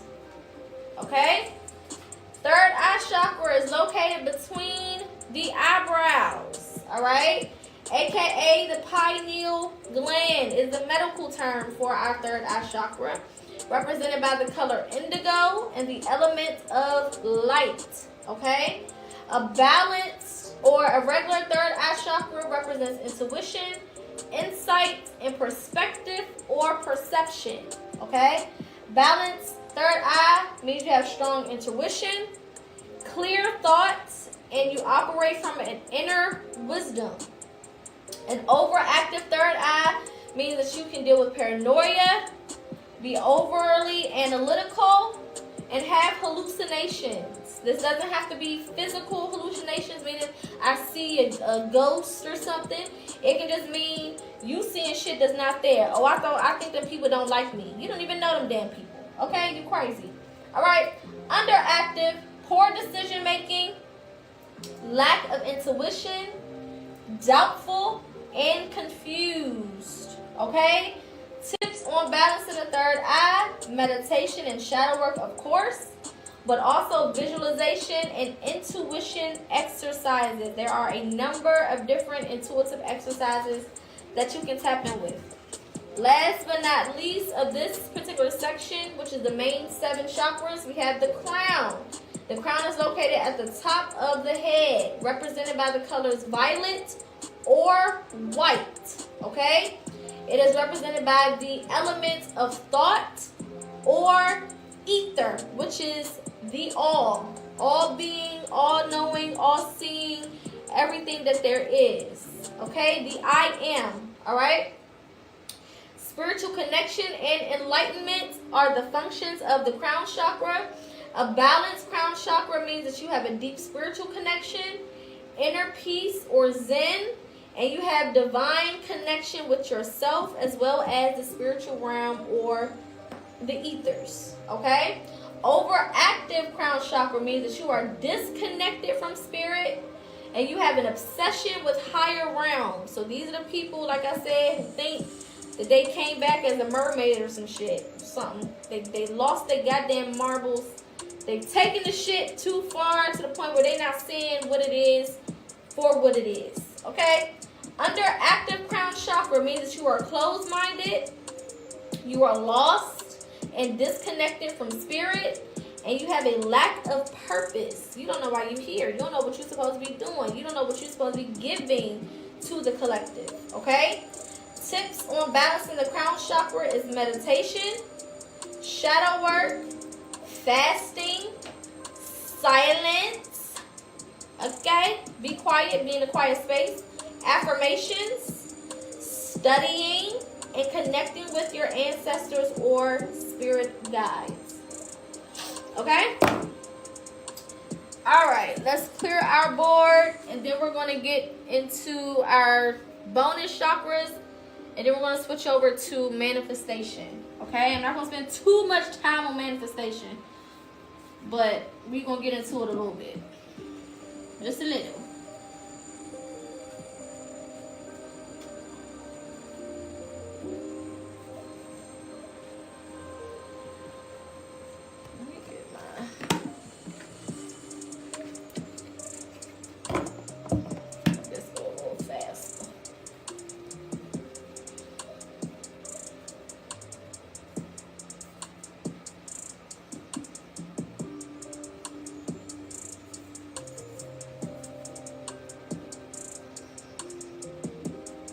Alright. Perfecto.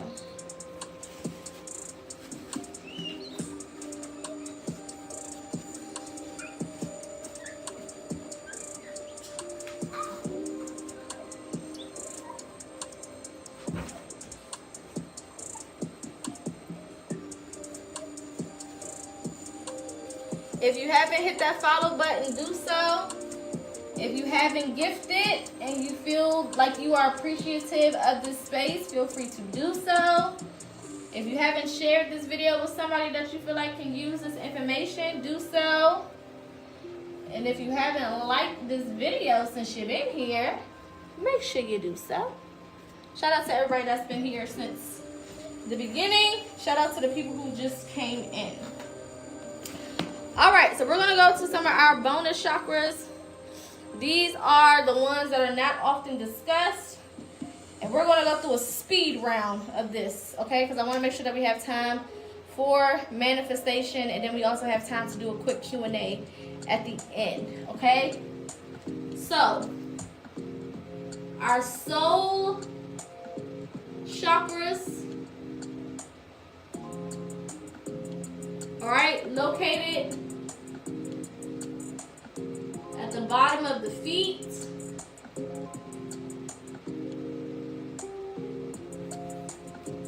Okay? Get my notes.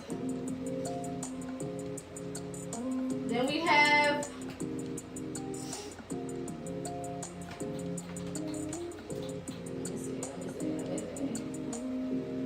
the ear chakras.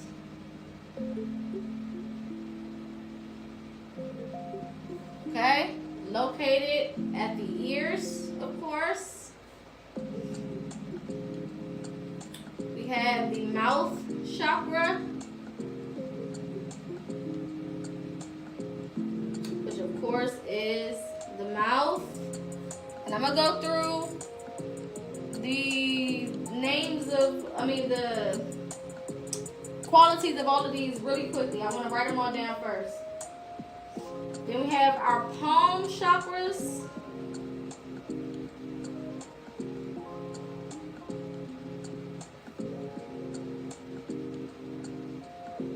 Located at the palm of each hand. Okay? And then our eye chakra. Of course, located in the area of the eye. Okay? Now we also have what they call our earth star chakra, which is below the feet. We have our soul star chakra. Oh, let me write it down. So we have our earth star.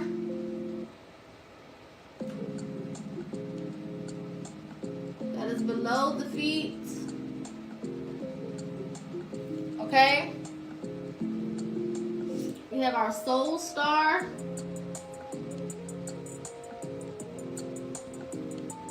Which is above the crown.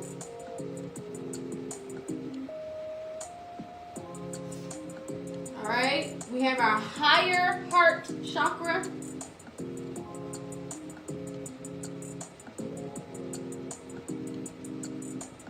Okay, which is the thymus chakra.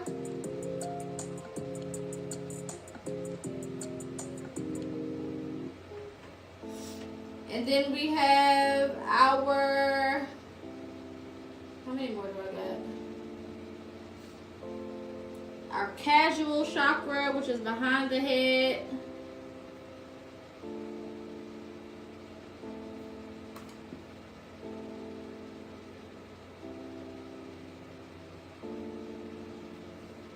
Okay? And then we have our stellar gateway chakra.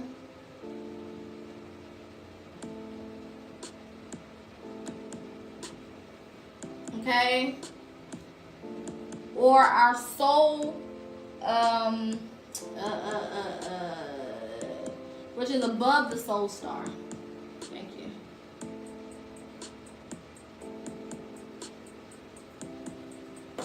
Okay, so I'm gonna quickly go through these.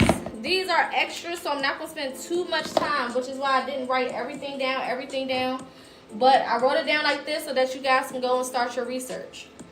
Okay, so the ear chakras are connected. Ear chakra is connected to clairaudience or spiritual hearing. Okay,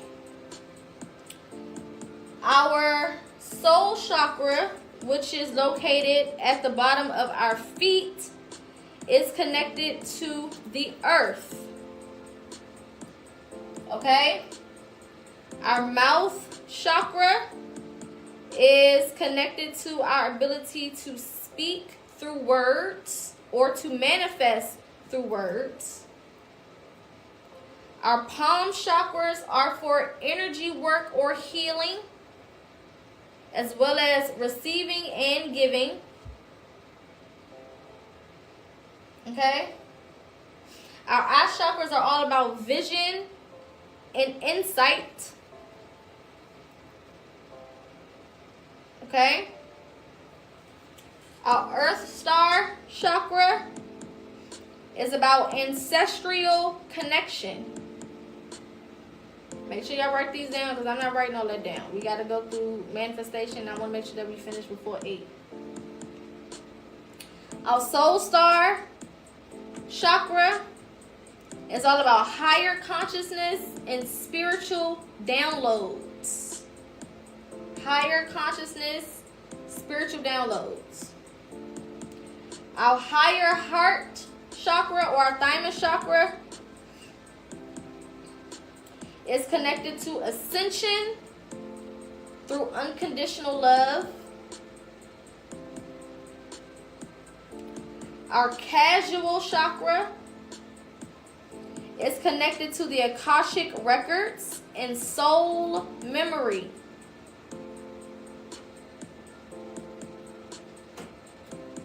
And then our stellar gateway chakra is connected to or is the gateway to the highest of spiritual realms and dimensions. Okay?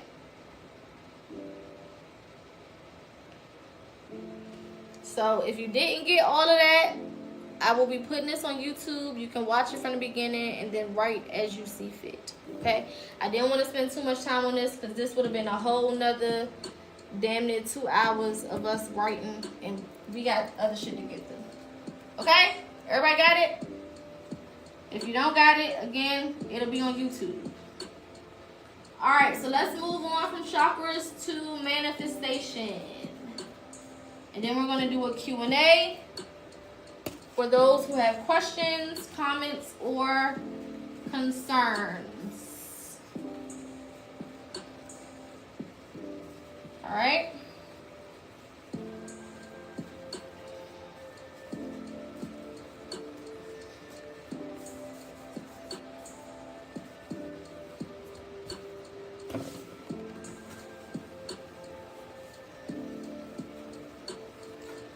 Alright.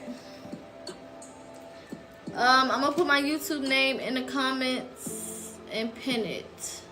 It's also linked in my bio, so if you click the link in my bio, you should be able to go right to YouTube. But if not, it's pinned. Okay? So,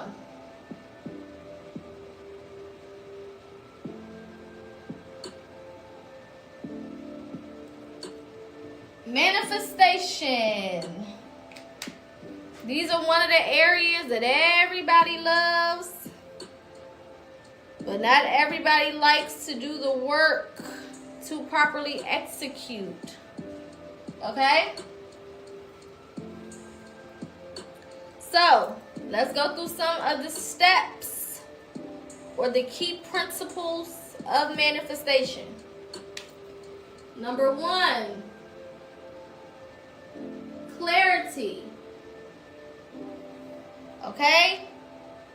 You need to be clear on what you want.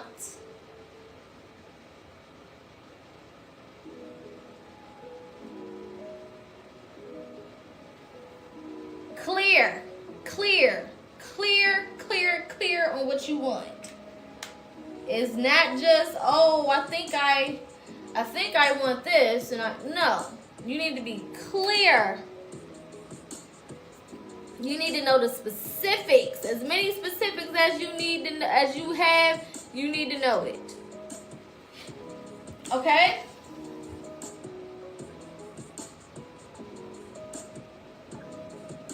Belief.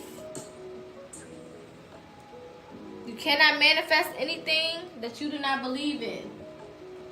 So trust in your ability to manifest. Do you even believe that you can do it? Do you even believe that it's possible? If not, leave this shit alone. It's not just, oh, I really want it. You can really want it, but do you believe that you're worthy of having it? Do you believe that you can have it? Do you believe that you will have it? Okay? Next, emotional alignment.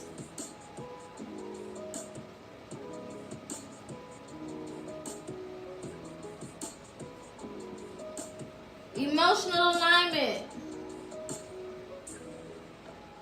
Okay? Feeling as if you already have it.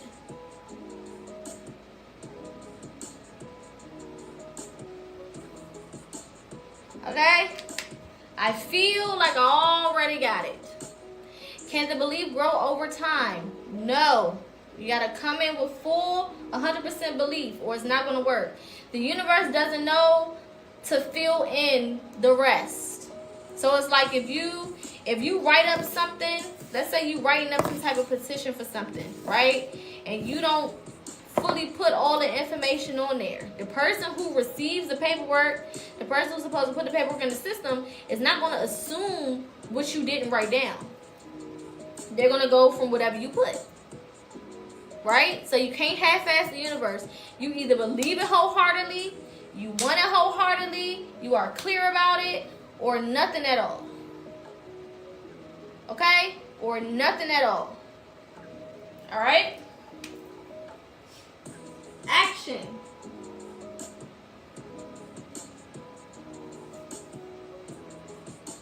Okay? Taking steps toward your manifestation. Faith without works is dead. It's not enough to try to manifest it if you are not also working towards that thing. So for example, if I say, Spirit, I want to manifest a Mustang GT 2023 Sport, two-door, whatever, color red, blah, blah, blah, blah, right? I got all my details together, right? I'm clear on what I want, okay? I believe that I can have it. Oh, I know that this car is mine. You know, I trust and I know that I can manifest this thing. I'm already confident, right? I'm emotionally aligned. I'm in my head like, oh yeah, I'm driving that car. Yes, I can feel the car and I can feel the steering wheel in my hands. I can see myself in the rearview mirror. You know what I'm saying? I'm already acting as if I already got the car. I'm happy and smiling and so on and so forth. But then I just sit down. I don't go to work no more. I quit my job or something. You know what I'm saying? I'm not going to dealerships to look for the car, test drive it. You know what I'm saying? You got to put the action in. You still got to make healthy action towards whatever it is that you're trying to manifest. Or it's not going to happen. Okay? Period. And then after you've done all of these things, you let go.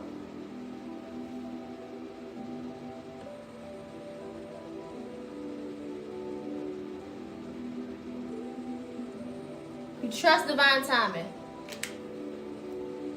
I let it go. I felt what I need to feel.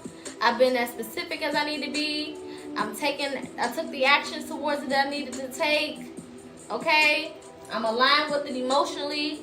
I visualized it in my brain. I saw it in my head before I went to sleep. Now I'm going to let it go and allow Spirit to just bring it to me. Now I'm just going to walk away from it and let it be what it is. Make sense? Okay? Let's go over some manifestation techniques.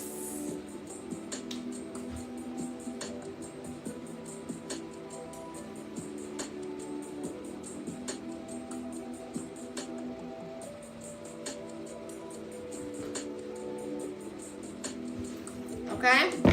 This will be on YouTube. So one of them is scripting.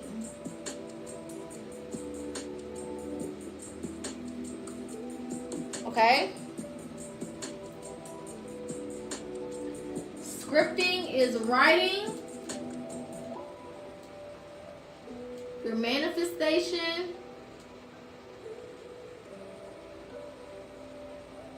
in present tense, not future tense. Okay? Thank you, babe. Present tense. So I'm writing it as if I already have that thing. Instead of saying, oh, I really want this car, I'm going to say, I'm so happy and grateful that I'm driving whatever car. Whatever make, whatever model, whatever year. I'm so happy that I'm living in whatever apartment at this address. Okay? You want to speak as if you are already doing whatever it is that you claim you want. Alright?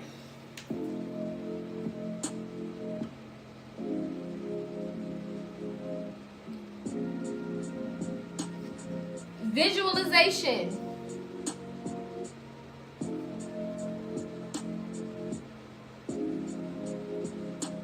Seeing the manifestation in the third eye. So this could be meditation. This could be when you close your eyes before bed and you kind of go into like that creative space where you just like creating scenarios and living out different realities and whatever. This could be whenever you close your eyes and you just think about that specific manifestation. Can you see it? And not only can you see it, but if it's a car, are you inside the car? Don't just be standing outside of the car, you know, at the dealership. No, are you in the car driving it down a road that you're familiar with? That's visualization. If it's a house, don't imagine yourself signing the contract, you know, or the lease for the house. No, see yourself doing some laundry in that motherfucker. You know what I'm saying? See yourself washing some clothes or cooking in the kitchen or sitting on the toilet. And it may sound funny, but things that you would be doing in the home, that's what you need. That's how you need to be visualizing it. Because that's what makes it more tangible. A lot of times people do visualizations, but you're like, oh, I'm in the leasing office signing the lease. That means you don't have it yet. We talking about you already got it. So what would you be doing if you already got it? Laying on the couch watching TV. You know what I'm saying? Shit like that. Okay? Affirmations.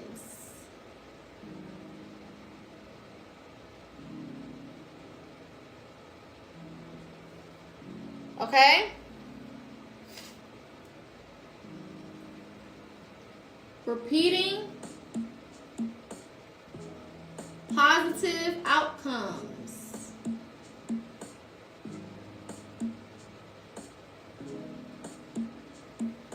You're repeating that positive outcome to yourself over and over and over.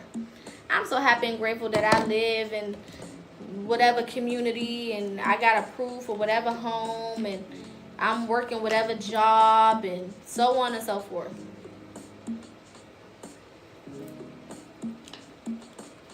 And you repeat that as many times as you need to. Now some baby girl, I think it was Shelly, when you talk about can you work yourself up to it, affirmations is a good way to work yourself up to it before you complete the full process of manifesting. So you can start with affirmations, just getting yourself more comfortable with the idea, and then once you have completely, you know, solidified your belief in that thing, then you can move on with actually manifesting it. Okay? We have the 3-6-9 method. This is one that a lot of you guys are familiar with. So you're going to write your manifestation.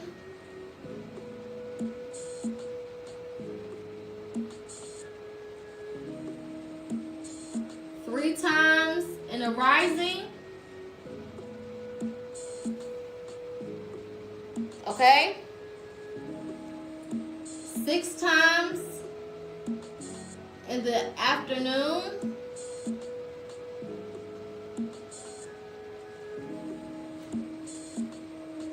And then 9 times at night.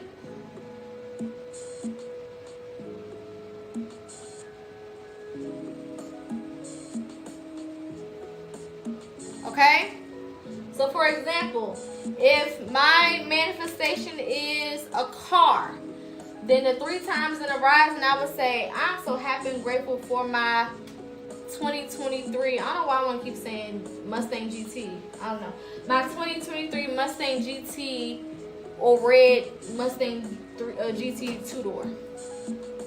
Then in the afternoon, I'm going to say, I love driving my Mustang 2023 GT 2-door. I'm going to write that 6 times. Then the 9 times at night, I'll say like, I keep getting compliments, or I always get compliments on my new car or on my new Mustang GT. So you're going to be saying the same thing about the same thing, but in different ways. 3 times when you first wake up in the rising time. So this is before 12 p.m. 6 times in the afternoon. This is between 12 and 6 p.m. And then 9 times at night. This is after 6, but before 12 a.m. Okay? So this is 12 a.m. to 12 p.m. 12 p.m. to 6 p.m. 6 p.m. to 12 a.m. So anytime in between those time periods. Okay? The next one is a moon manifestation. This is when you utilize the moon cycles. Okay? So this can be a new moon cycle for you to set your intention for your manifestation. Or you can use the full moon to release whatever is holding you back from being able to believe in your manifestation. So new moon is to set the intention for it or to start the manifestation process. Full moon is to release whatever is not serving you on that process or on the journey to having that thing or manifesting that thing. Sometimes manifestations happen quickly. Sometimes they take time. It really just depends. Okay? Now, of course, you can use as well spell work. Okay? And this is using tools to manifest. So this could be candle magic. This could be water magic. This could be a jar, mason jar spell. This could be using your words, vocally saying what you want, okay? Because that is also a spell, okay? The full moon is for releasing what is in the way of you manifesting whatever you need to manifest. So if it's doubt, procrastination, lack of belief, whatever. With the 3-6-9 method, I would say you can do that every day, but don't do it any longer than 7 days. You don't need to do this any longer than 7 days. Okay? It doesn't mean that it's going to come within 7 days. It just means by the time 7 days is up, you've put your petition in the atmosphere. Doing it any longer than that is just overdoing it. You know what I'm saying? It's in the atmosphere. It's in the ethers. I would say 7 to 9 days, actually. Let me put that in parentheses.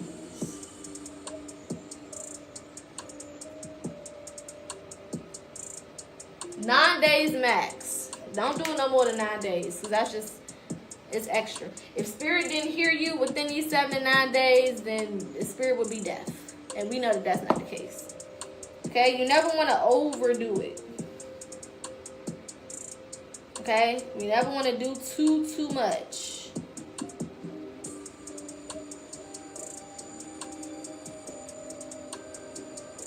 Okay? We also got vision boards.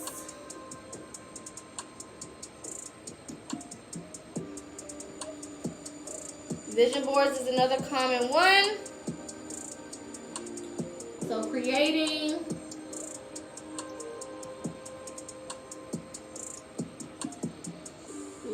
think I spelled that wrong as hell.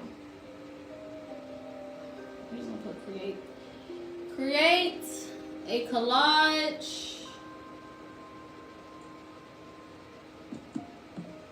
of photos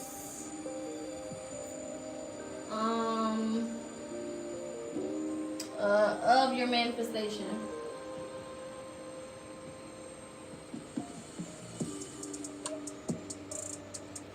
Okay, now the gag with a vision board.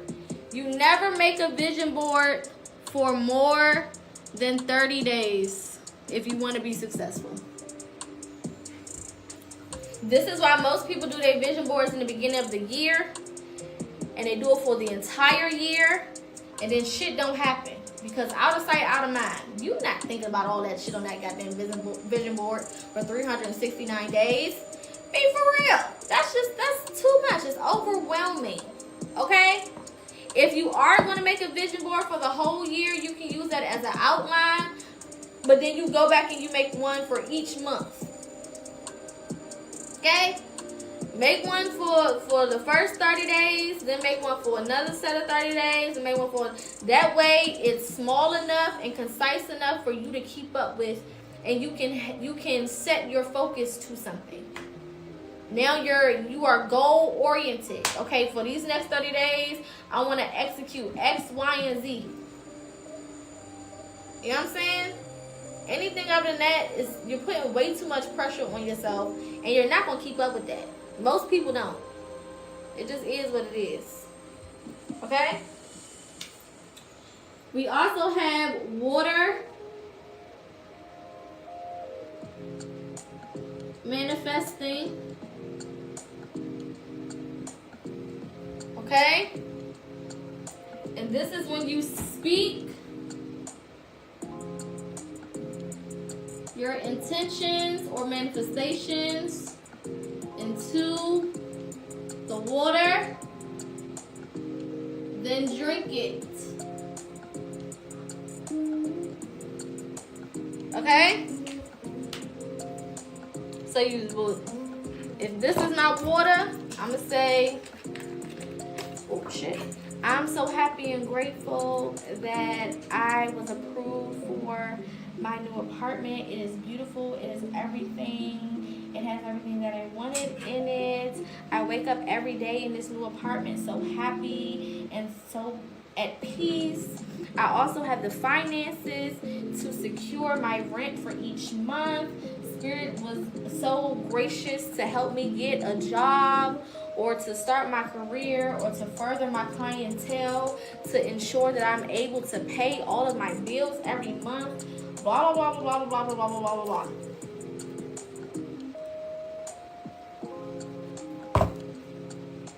Then I'm going to drink from that every goddamn day. Or drink from it until it's gone and then do it again the next day. Okay? And then the next one is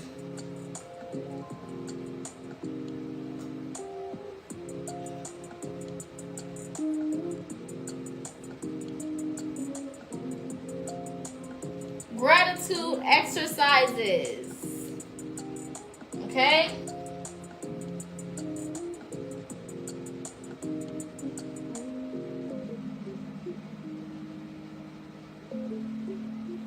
So you're going to be expressing gratitude for what you already have.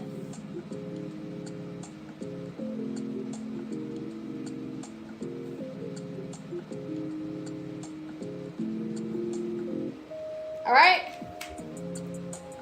I'm going to be thankful in advance for what I'm going to be thankful, number one, for what I already have, and then I'm also going to be thankful for what it is that I am attracting to my life. Okay? All right, let's do a quick review, and then we're going to open the floor up for questions, okay? So, with manifestation, these are the key principles you need to remember. Clarity, clear on what I want. You got to be clear on what you want. Detail for detail, as many specifics as you can come up with, okay? Belief or trust in my ability to manifest whatever it is that I want. Emotional alignment. I'm moving, I'm feeling, I'm walking, I'm talking as if I already have this thing that I'm trying to manifest or that I'm wanting to manifest. Taking action, taking steps towards my manifestation. So I can't just say I want to have a good job. Maybe I need to also take some classes. I can't just say I want to drive this car or manifest this car. Maybe I also need to go test drive it at the dealership. I can't just say that I want to live in this apartment. I also need to go and do a walkthrough of the apartment. Okay? And then letting go. Allowing this thing to play out the way it's supposed to. Allowing divine timing and alignment to be active. Okay? Techniques of manifestation.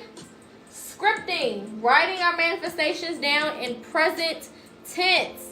So not, oh, I hope that I'm able to get this car, but I'm so happy and grateful that I am able to drive this beautiful car everywhere I need to go.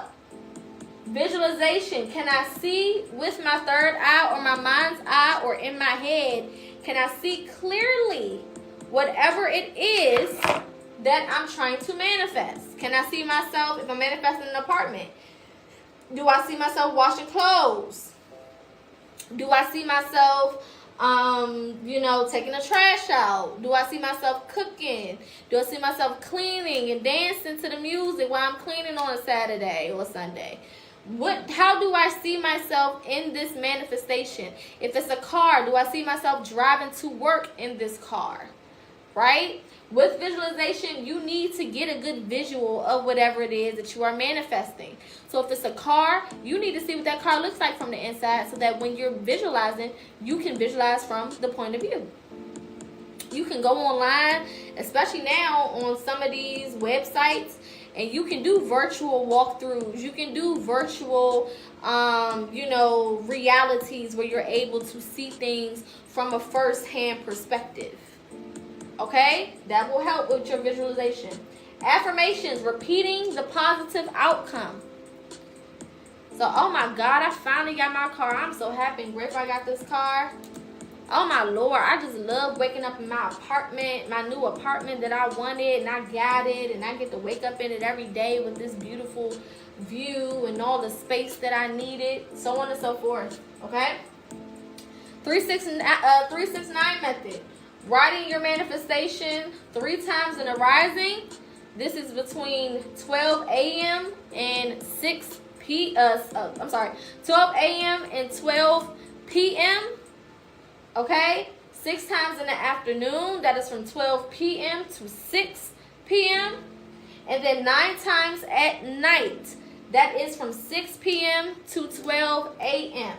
Okay? You don't want to do this method no more than 7 to 9 days for one manifestation. Now, if you have multiple things that you're manifesting, then maybe you're done with one and you did your 9 days, but maybe you're on day 3 of another one. That's fine. Okay? Moon manifestations. We use our new moon to set our intentions or to start the manifestation process. And we use the full moon to release whatever is keeping us or blocking us from making that manifestation a reality. So if it's self-doubt, if it's procrastination, if it's self-worth, if it is not being sure what exactly you want, if it's not believing in your ability to manifest, whatever it is, you will use the full moon to release those things. Okay? spell work. This is just using tools to manifest. So this could be crystals, this could be herbs, this could be a mason jar with herbs in it, this could be candle magic, it can be whatever. Okay, it can be you verbally vocalizing exactly what you want, because words are spells. Okay. Vision boards, creating a collage of photos of your manifestation. Do not create vision boards for more than 30 days. If you do, you use that as an outline, but then you go and you recreate one for the first 30 days. After those 30 days are over, you assess the situation. What have I accomplished? If there's things that I haven't accomplished yet, then I will scoot that over to the next 30 days. So on and so forth, okay? But when you make a vision board for the entire year, out of sight, out of mind, eventually you're going to forget about all that shit, and you're not going to take the action towards making those things happen. Water manifestation, speaking intentions into your water from present tense and then drinking that water. This doesn't just have to be with water. This could also be with tea or coffee. Coffee is a very powerful substance anyway. So if you want to use coffee, you can. You can use herbal tea. You can use anything that is organic. So coffee, tea, organic juice, water, whatever. All right. Then we have, last but not least, gratitude being the attitude. Expressing your gratitude for what you already have first. A lot of times we cannot manifest because we are ungrateful, spoiled ass brats. And who wants to give to somebody who ain't even said thank you for what you already got? That's fucking pointless. Okay? Waste of time, waste of space. Ain't nobody doing all that. Would you keep giving to somebody who ain't said thank you yet? Hell no. You're going to be over it. Alright?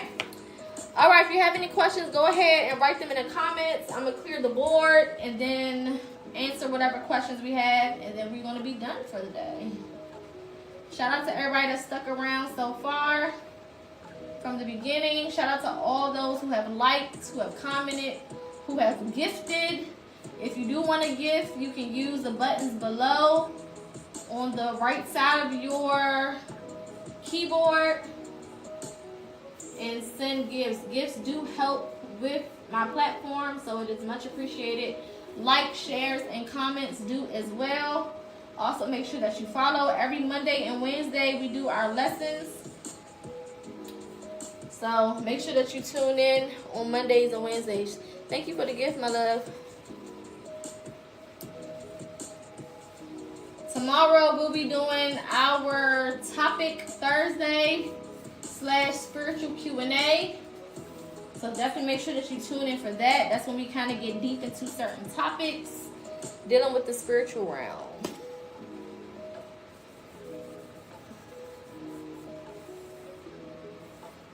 She said, wait, you're done? Yes, honey. I done been on here almost 4 hours, Sugarfoot.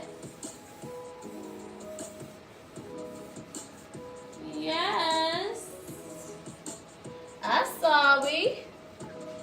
You was a little bit late, sugar.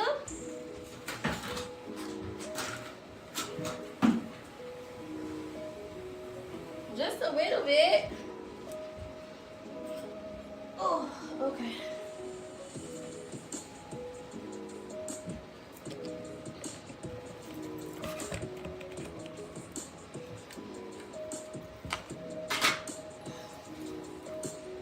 Alright, let's do a quick Q&A.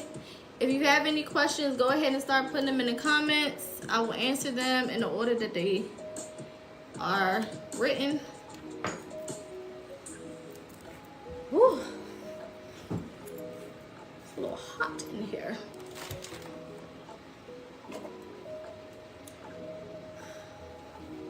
Of course. Thank y'all for tuning in. Shout out to everybody that's tuned in. Hope y'all got something from it. It is always the intention that you take something from this space, whether we're doing a lesson, whether we're doing our readings for the week. Again, for those who aren't familiar, Mondays and Wednesdays are our lesson days. Tuesdays, Fridays, and Sundays is when we do our collective readings. Ooh, Kobe. Thursdays is when we do our topics and our Q&A. Okay?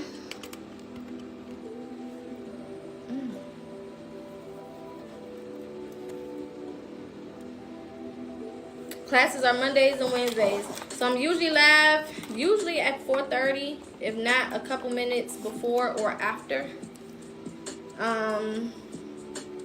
And that's for each day except Sundays. Sundays I'm on here a little bit earlier.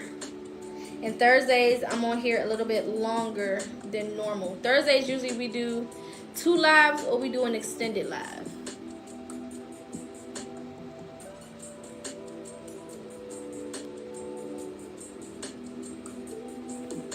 Okay? Everybody good on chakras? Any chakra questions? Any manifestation questions?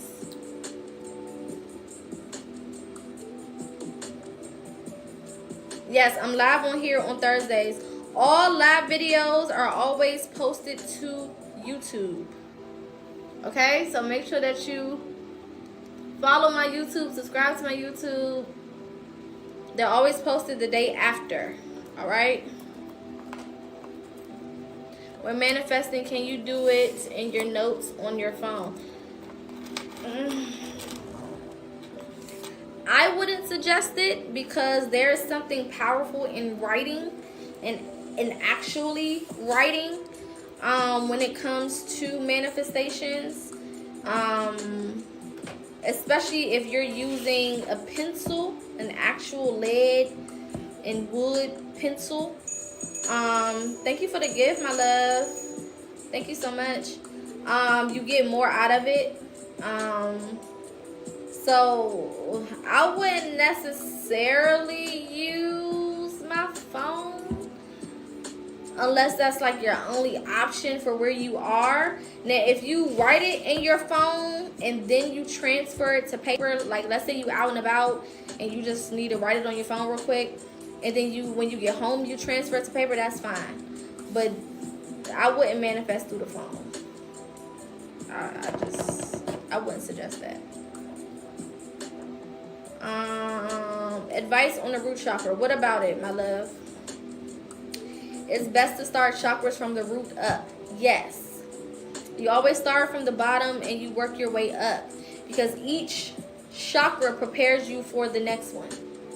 So when you start with your root, it prepares you for the sacral. When you go through the sacral, it prepares you for the solar plexus.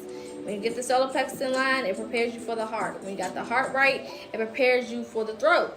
You know what I'm saying? We got the throat chakra right, it prepares you for the third eye. When the third eye is right, it prepares you for the crown. Okay? What is the best way to start healing the root chakra? So I always say start with shadow work. Shadow work is always the best place to start when it comes to any chakra. And that's because a lot of the things that we are holding on to, or a lot of the reasons of why we are the way we are, stem from some point in our life, or could be surrounding a specific trauma or a specific experience that we've had. So for example, let's say you're having money issues. Okay, money issues are governed by the root chakra. If you are having money issues, then that could be a sign that maybe you still have trauma when it comes to finances from your childhood. Maybe y'all didn't have the money that you needed. Maybe you was the kid that had the dirty clothes and the dirty shoes. You know, whatever your reality was, or whatever you may have went through, you know, could have determined the way that you view money or how you see money, right? And kind of created that imbalance when it comes to your root chakra, right? So we always want to start with shadow work. I did do a whole live on shadow work that's already uploaded to YouTube for those who want to go back and watch it. I also do offer one-on-one shadow work consultations as well as mentorships for those who want to get deeper into shadow work and healing, you know, the shadows of yourself. I do also have books on my website. Again, if you go to my website and go to the literature and book section, There are shadow work journals and books that I have written that will also help with that process. Okay? Where do you start with shadow work? You always start with childhood. You always start with childhood. There's different methods that you can use to start deciphering through childhood. But that's always the starting point. Everything that you are, or everything you have grown to be, that seed was planted in your childhood. So you are the fruition of the seeds planted in your childhood. So if there's certain things about yourself at this point that don't align with you, or that you don't like, or that you are not fond of, it's usually something that can be addressed when you start going back, right? So we don't go backwards to repeat. We go backwards to learn and to adjust. Okay? So you go back to childhood, not so that you can re-burden yourself or re-hurt yourself or re-traumatize yourself with what you experience. But you go back so that you can get to a place where you understand why certain things happen, why certain things happen, how certain things happened, how certain things affected you, and the lessons that you can possibly or potentially take from those experiences, so that you can catch up emotionally and get to a better emotional space. Okay, hopefully that makes sense. Again, I am doing a full breakdown of the spring equinox for the entire month of March. So if you are interested, that is a group mentorship. So we'll all be working together. We'll be doing a weekly Zoom, so one Zoom per week. Even if you can't make the Zoom, the recording will always be posted. We will have a group chat where we all can communicate. We'll also be going over astrology for the new year, numerology, healing exercises, and then things to just look out for because of the energy of this new year. Okay, so if you're interested, click the link in my bio, go to my website, and you can book it there. Okay, what if you don't remember a lot of your childhood? So you're not going to remember everything, right? And that's okay. So you always start with your earliest memory and then work your way up. Okay, again, go to my YouTube, and watch the shadow work. I think we did shadow work and self-love, if I'm not mistaken. We did shadow work, childhood trauma healing, and self-love. I think that's what it's called. I don't know. Go to my YouTube, go to the live section, and then scroll down a couple videos. You should see it. I went in full detail. I think we did almost like damn near 4 hours of information on that. So that should be a helpful guide. If you want more one-on-one assistance, because that's just like an overall how-to. But if you want me to help you one-on-one and kind of be with you during the steps of your shadow work journey, then you can book those consultations or that mentorship on my website. Okay? My website is also linked in my bio.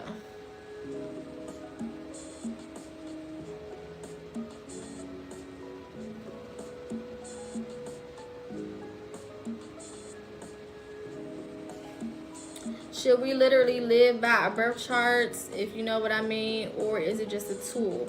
So your birth chart is basically like DNA mapping, so to speak. If you're familiar with DNA mapping or blood mapping, it basically gives you a depiction of all of the energy that you encompass, right? These are all of your characteristics.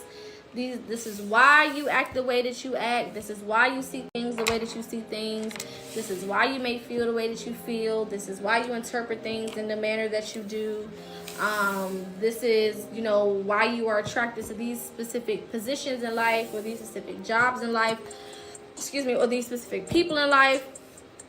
This is why you are the way you are. The same way as DNA mapping. This is why your eyes are this color. This is why your hair is this texture. This is why your lips are this size. This is why you are this height. You know what I'm saying? Same thing. Now, within that information, based on what's going on astrologically current day, right? So your birth chart, I'm trying to figure out the best way to explain it. Your birth chart is a screenshot of where you were when where everything was when you were born, basically saying this is why you are the way you are, because all of these planets were in this space or in this place when you came here. Okay? Now, the way that we use our birth chart to our advantage is, number one, to figure out or to read through or to study all of those placements so that we can make sense of who we are from an astrological standpoint. And then we also compare those placements to where the current planets are. So your birth chart is a screenshot of where the planets were when you were born, but you also know that the planets move all the time 24/7. So based on where the planets are currently and based on where they were when I was born, I compare and contrast those things, and that will let me know how to move on a day-to-day basis, on a weekly basis, on a monthly basis, on a yearly basis, whatever. Does that make sense? Let me know if I need to explain it further to make it make sense. Let me know.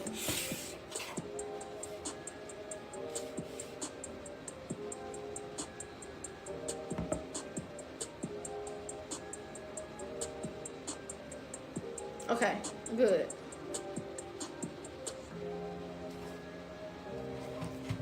Good.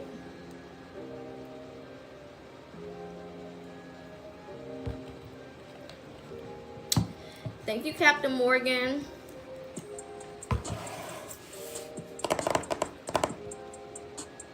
What does empty houses mean in my chart?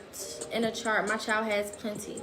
So sometimes empty houses can just simply mean that no planets were in that position at the time of your child's birth. Sometimes you can, thank you. Sometimes you can use a different type of birth chart, and there may be some planets there, because we know that there's not only one type of birth chart. There's multiple different types of birth charts, right? So depending on what particular type of birth chart you pulled, it could be empty, but if you look at another one, it may not. If it's empty on all of the ones that you looked through, then that just means that no planets were there, period. Which isn't a bad thing. It just means that in that particular area, they don't have any planetary influences. Can you cover animals in dreams? I recently dreamt 2 periwinkle color horses. Ooh, those are pretty. So when it comes to animals, the number of animals could be significant, the type of animal could be significant, and the color could be significant, and also what they were doing.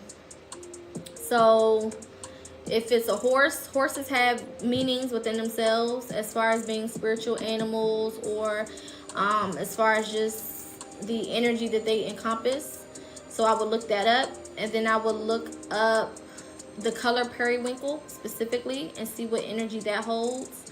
And then you said it was 2, so I will look up what the energy of the number 2 is. And then you can compare that to what they were doing in the dream and see if that makes sense. Also, I would recommend meditating on it before jumping to any specific conclusions. Still do your homework, still look up everything, you know what I'm saying, but then also just meditate on it so that you can get a clearer, more aligned explanation of why. I just realized that you have to start over on your TikTok page. I didn't have to start over, but I did start over on this particular TikTok. So this is my live page only. I do have 2 other TikTok pages. PocaSPEAKS 222 is one of them, and then my main page is PocaSPEAKS with 2 S at the end. So PocaSpeaks. Any other page outside of this and those 2 is fraud. If the page inboxes you or follows you back fraud. I don't follow people for that specific reason, because a lot of these fake pages, they go and they just start following people with the intention of those people following them back so that they can collect followers. So I don't got time for that. So I don't really be following people, and I never inbox anybody. You know, I wait for you guys to inbox me for whatever it is that you may need. So yeah, thank you for asking that so that I can make that clear. How can I control my diabetes? So you need to regulate your blood sugar. Diabetes is all about blood sugar and insulin production. So berries are good for blood sugar. Okra water or okra is good for blood sugar. Stinging nettle is good for overall bodily health. I would also maybe do like a shot of cayenne pepper, ginger, lemon, and then water. I would do that shot maybe a couple times out the week. Can you share tips on meditating? I still have a hard time visualizing and receiving messages. So when it comes to visualization, you need to get an actual depiction of what it is that you're trying to later visualize, right? Because we kind of visualize based on memory. So for example, let's say you're trying to manifest a specific apartment, right? In order to be able to properly visualize that apartment, you need to either visit that apartment in person. So go see it, go walk through it, take some pictures so that way you have something you can continue to reference. Or you can go on, you know, a lot of these websites now and do the 4D or 3D, whatever, walkthrough, where you can, you know, do an actual point of view type of walkthrough online, right? So after you do that, you're basically engraving the picture of whatever it is that you want to manifest in your head, so that way you can recall it whenever you need to. So it's like taking a screenshot so that when you close your eyes, you can see it in your head. So if it, you know, when it comes to visualization, try to get some type of actual physical in-person or point of view, first person point of view experience with that thing that you're trying to manifest. If it's a car, go test drive the car. That way you know how the steering wheel feels in your hand. You know what it looks like out of the windshield. You can see how the rear view looks, and you can get a picture of yourself looking in the rear view. You can get familiar with the buttons and the dash and all of the different things. Or like I said, some websites allow you to actually do first person looks, I guess, from the car. So it just depends on whatever it is that you're trying to manifest. If it's money, you already know what money look like. So, you know, envision the money or the numbers of that specific amount of money being in your bank account, you know. Or having, if you like cash, having that specific amount of money in your hand. How many $100 bills would that look like? How thick of a wad of cash would that look like in your hand? You know what I'm saying? Try to visualize it that way. Or visualize it if it's like, let's say you're trying to manifest money to pay something. What would it look like if that bill was paid, if that thing was already paid off? You know, what would it look like? Would you receive an email saying, hey, we received your payment? You know what I'm saying? Try to think of things or think of ways that it would be if you already had what it is that you're manifesting, and see if you can see that from your mind's eye. Okay? Thank you. What about meditating intentionally and receiving answers or messages? So the biggest thing, we did a live on meditation. Definitely go check that out. That's on YouTube as well. But the biggest thing with meditation that a lot of people don't do is be patient. You got to be patient when it comes to meditation. It's not going to happen, and you're not going to receive the answers immediately all the time. Sometimes you will, sometimes you won't. You just have to be consistent, and you have to be patient and go with the flow. You know what I'm saying? If you start the meditation process you know, on, what's today, Wednesday, you start the meditation process today, and you don't get nothing afterwards, okay, cool. Try again on Friday. If you still don't get nothing Friday, then cool. Try again on Sunday or Monday. If you still don't get nothing, then maybe wait like a week and then try again that following week. You know, allow yourself the time in between, because sometimes certain answers don't come until certain things have happened. So maybe in order for that message to make sense, or that dream to make sense, or whatever it is to make sense, you have to actually experience something in between having the dream, having the download, the message, whatever, and then it making sense. Something may have to happen in between that time to get you to a certain perspective or to a certain space or whatever the case is. I gotta stop putting my fingers in my eye. Lord. Okay? But patience is key. It's going to take you some time. Hello, love. It's going to take you some time, whether that time is a couple hours, a couple seconds, a couple days, sometimes a couple years. This is why when it comes to dreams or downloads or messages or whatever, intuition, we write it down. Because it's not a guarantee that that thing is going to be clarified within the time that you want it to. That's not a guarantee. You might have to wait some time. I gotta give it some time. There are certain dreams that I've had when I was in school, literally in high school, which was a while ago, that are just now making sense. You know what I'm saying? There's some dreams that I've had in the beginning of my journey that are just now coming to pass. Then there are some dreams, excuse me, then there's some dreams that I've had that came to pass a couple days later, or that made sense a couple days later, or whatever the case is. I think I got an eyelash in my damn eye.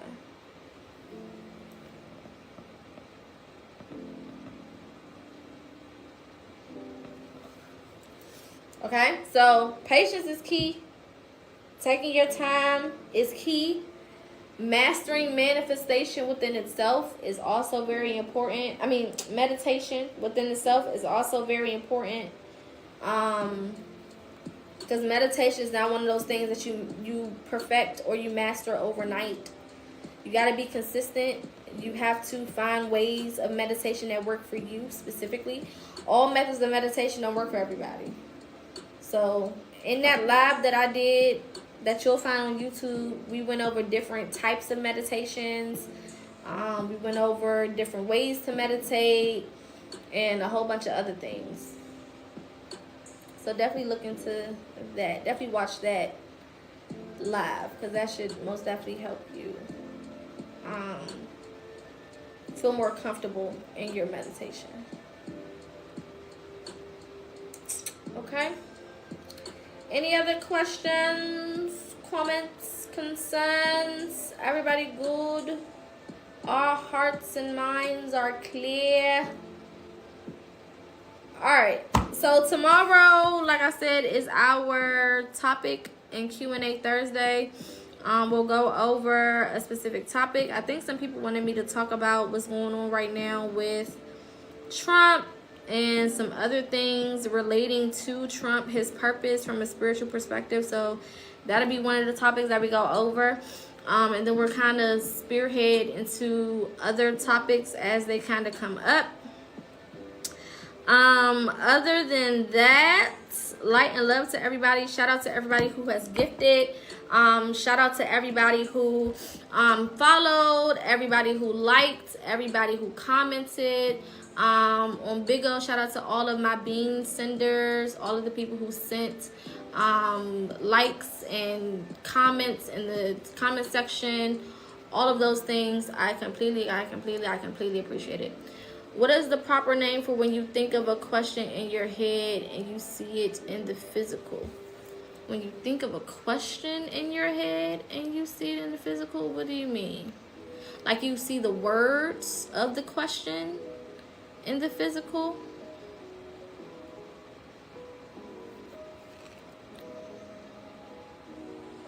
What you mean? you think of a question in your head and you see it in the physical, that can technically be so you're saying when you think of something and then you get the answer in the physical. You think of something in your head, that's confirmation. That can also be communication from spirit guides or source.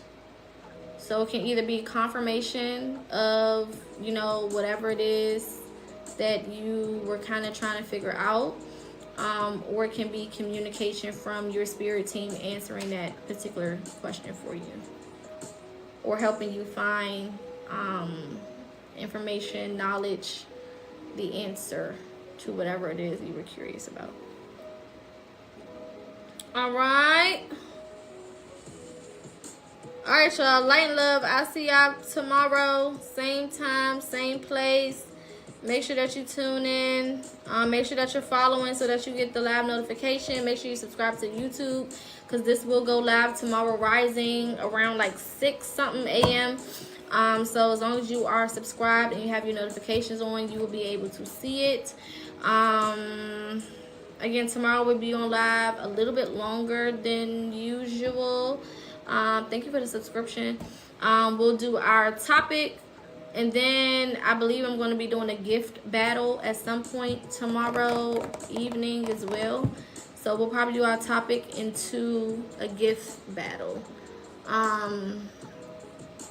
So yeah.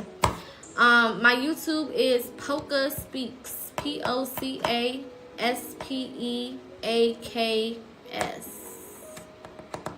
PocaSPEAKS.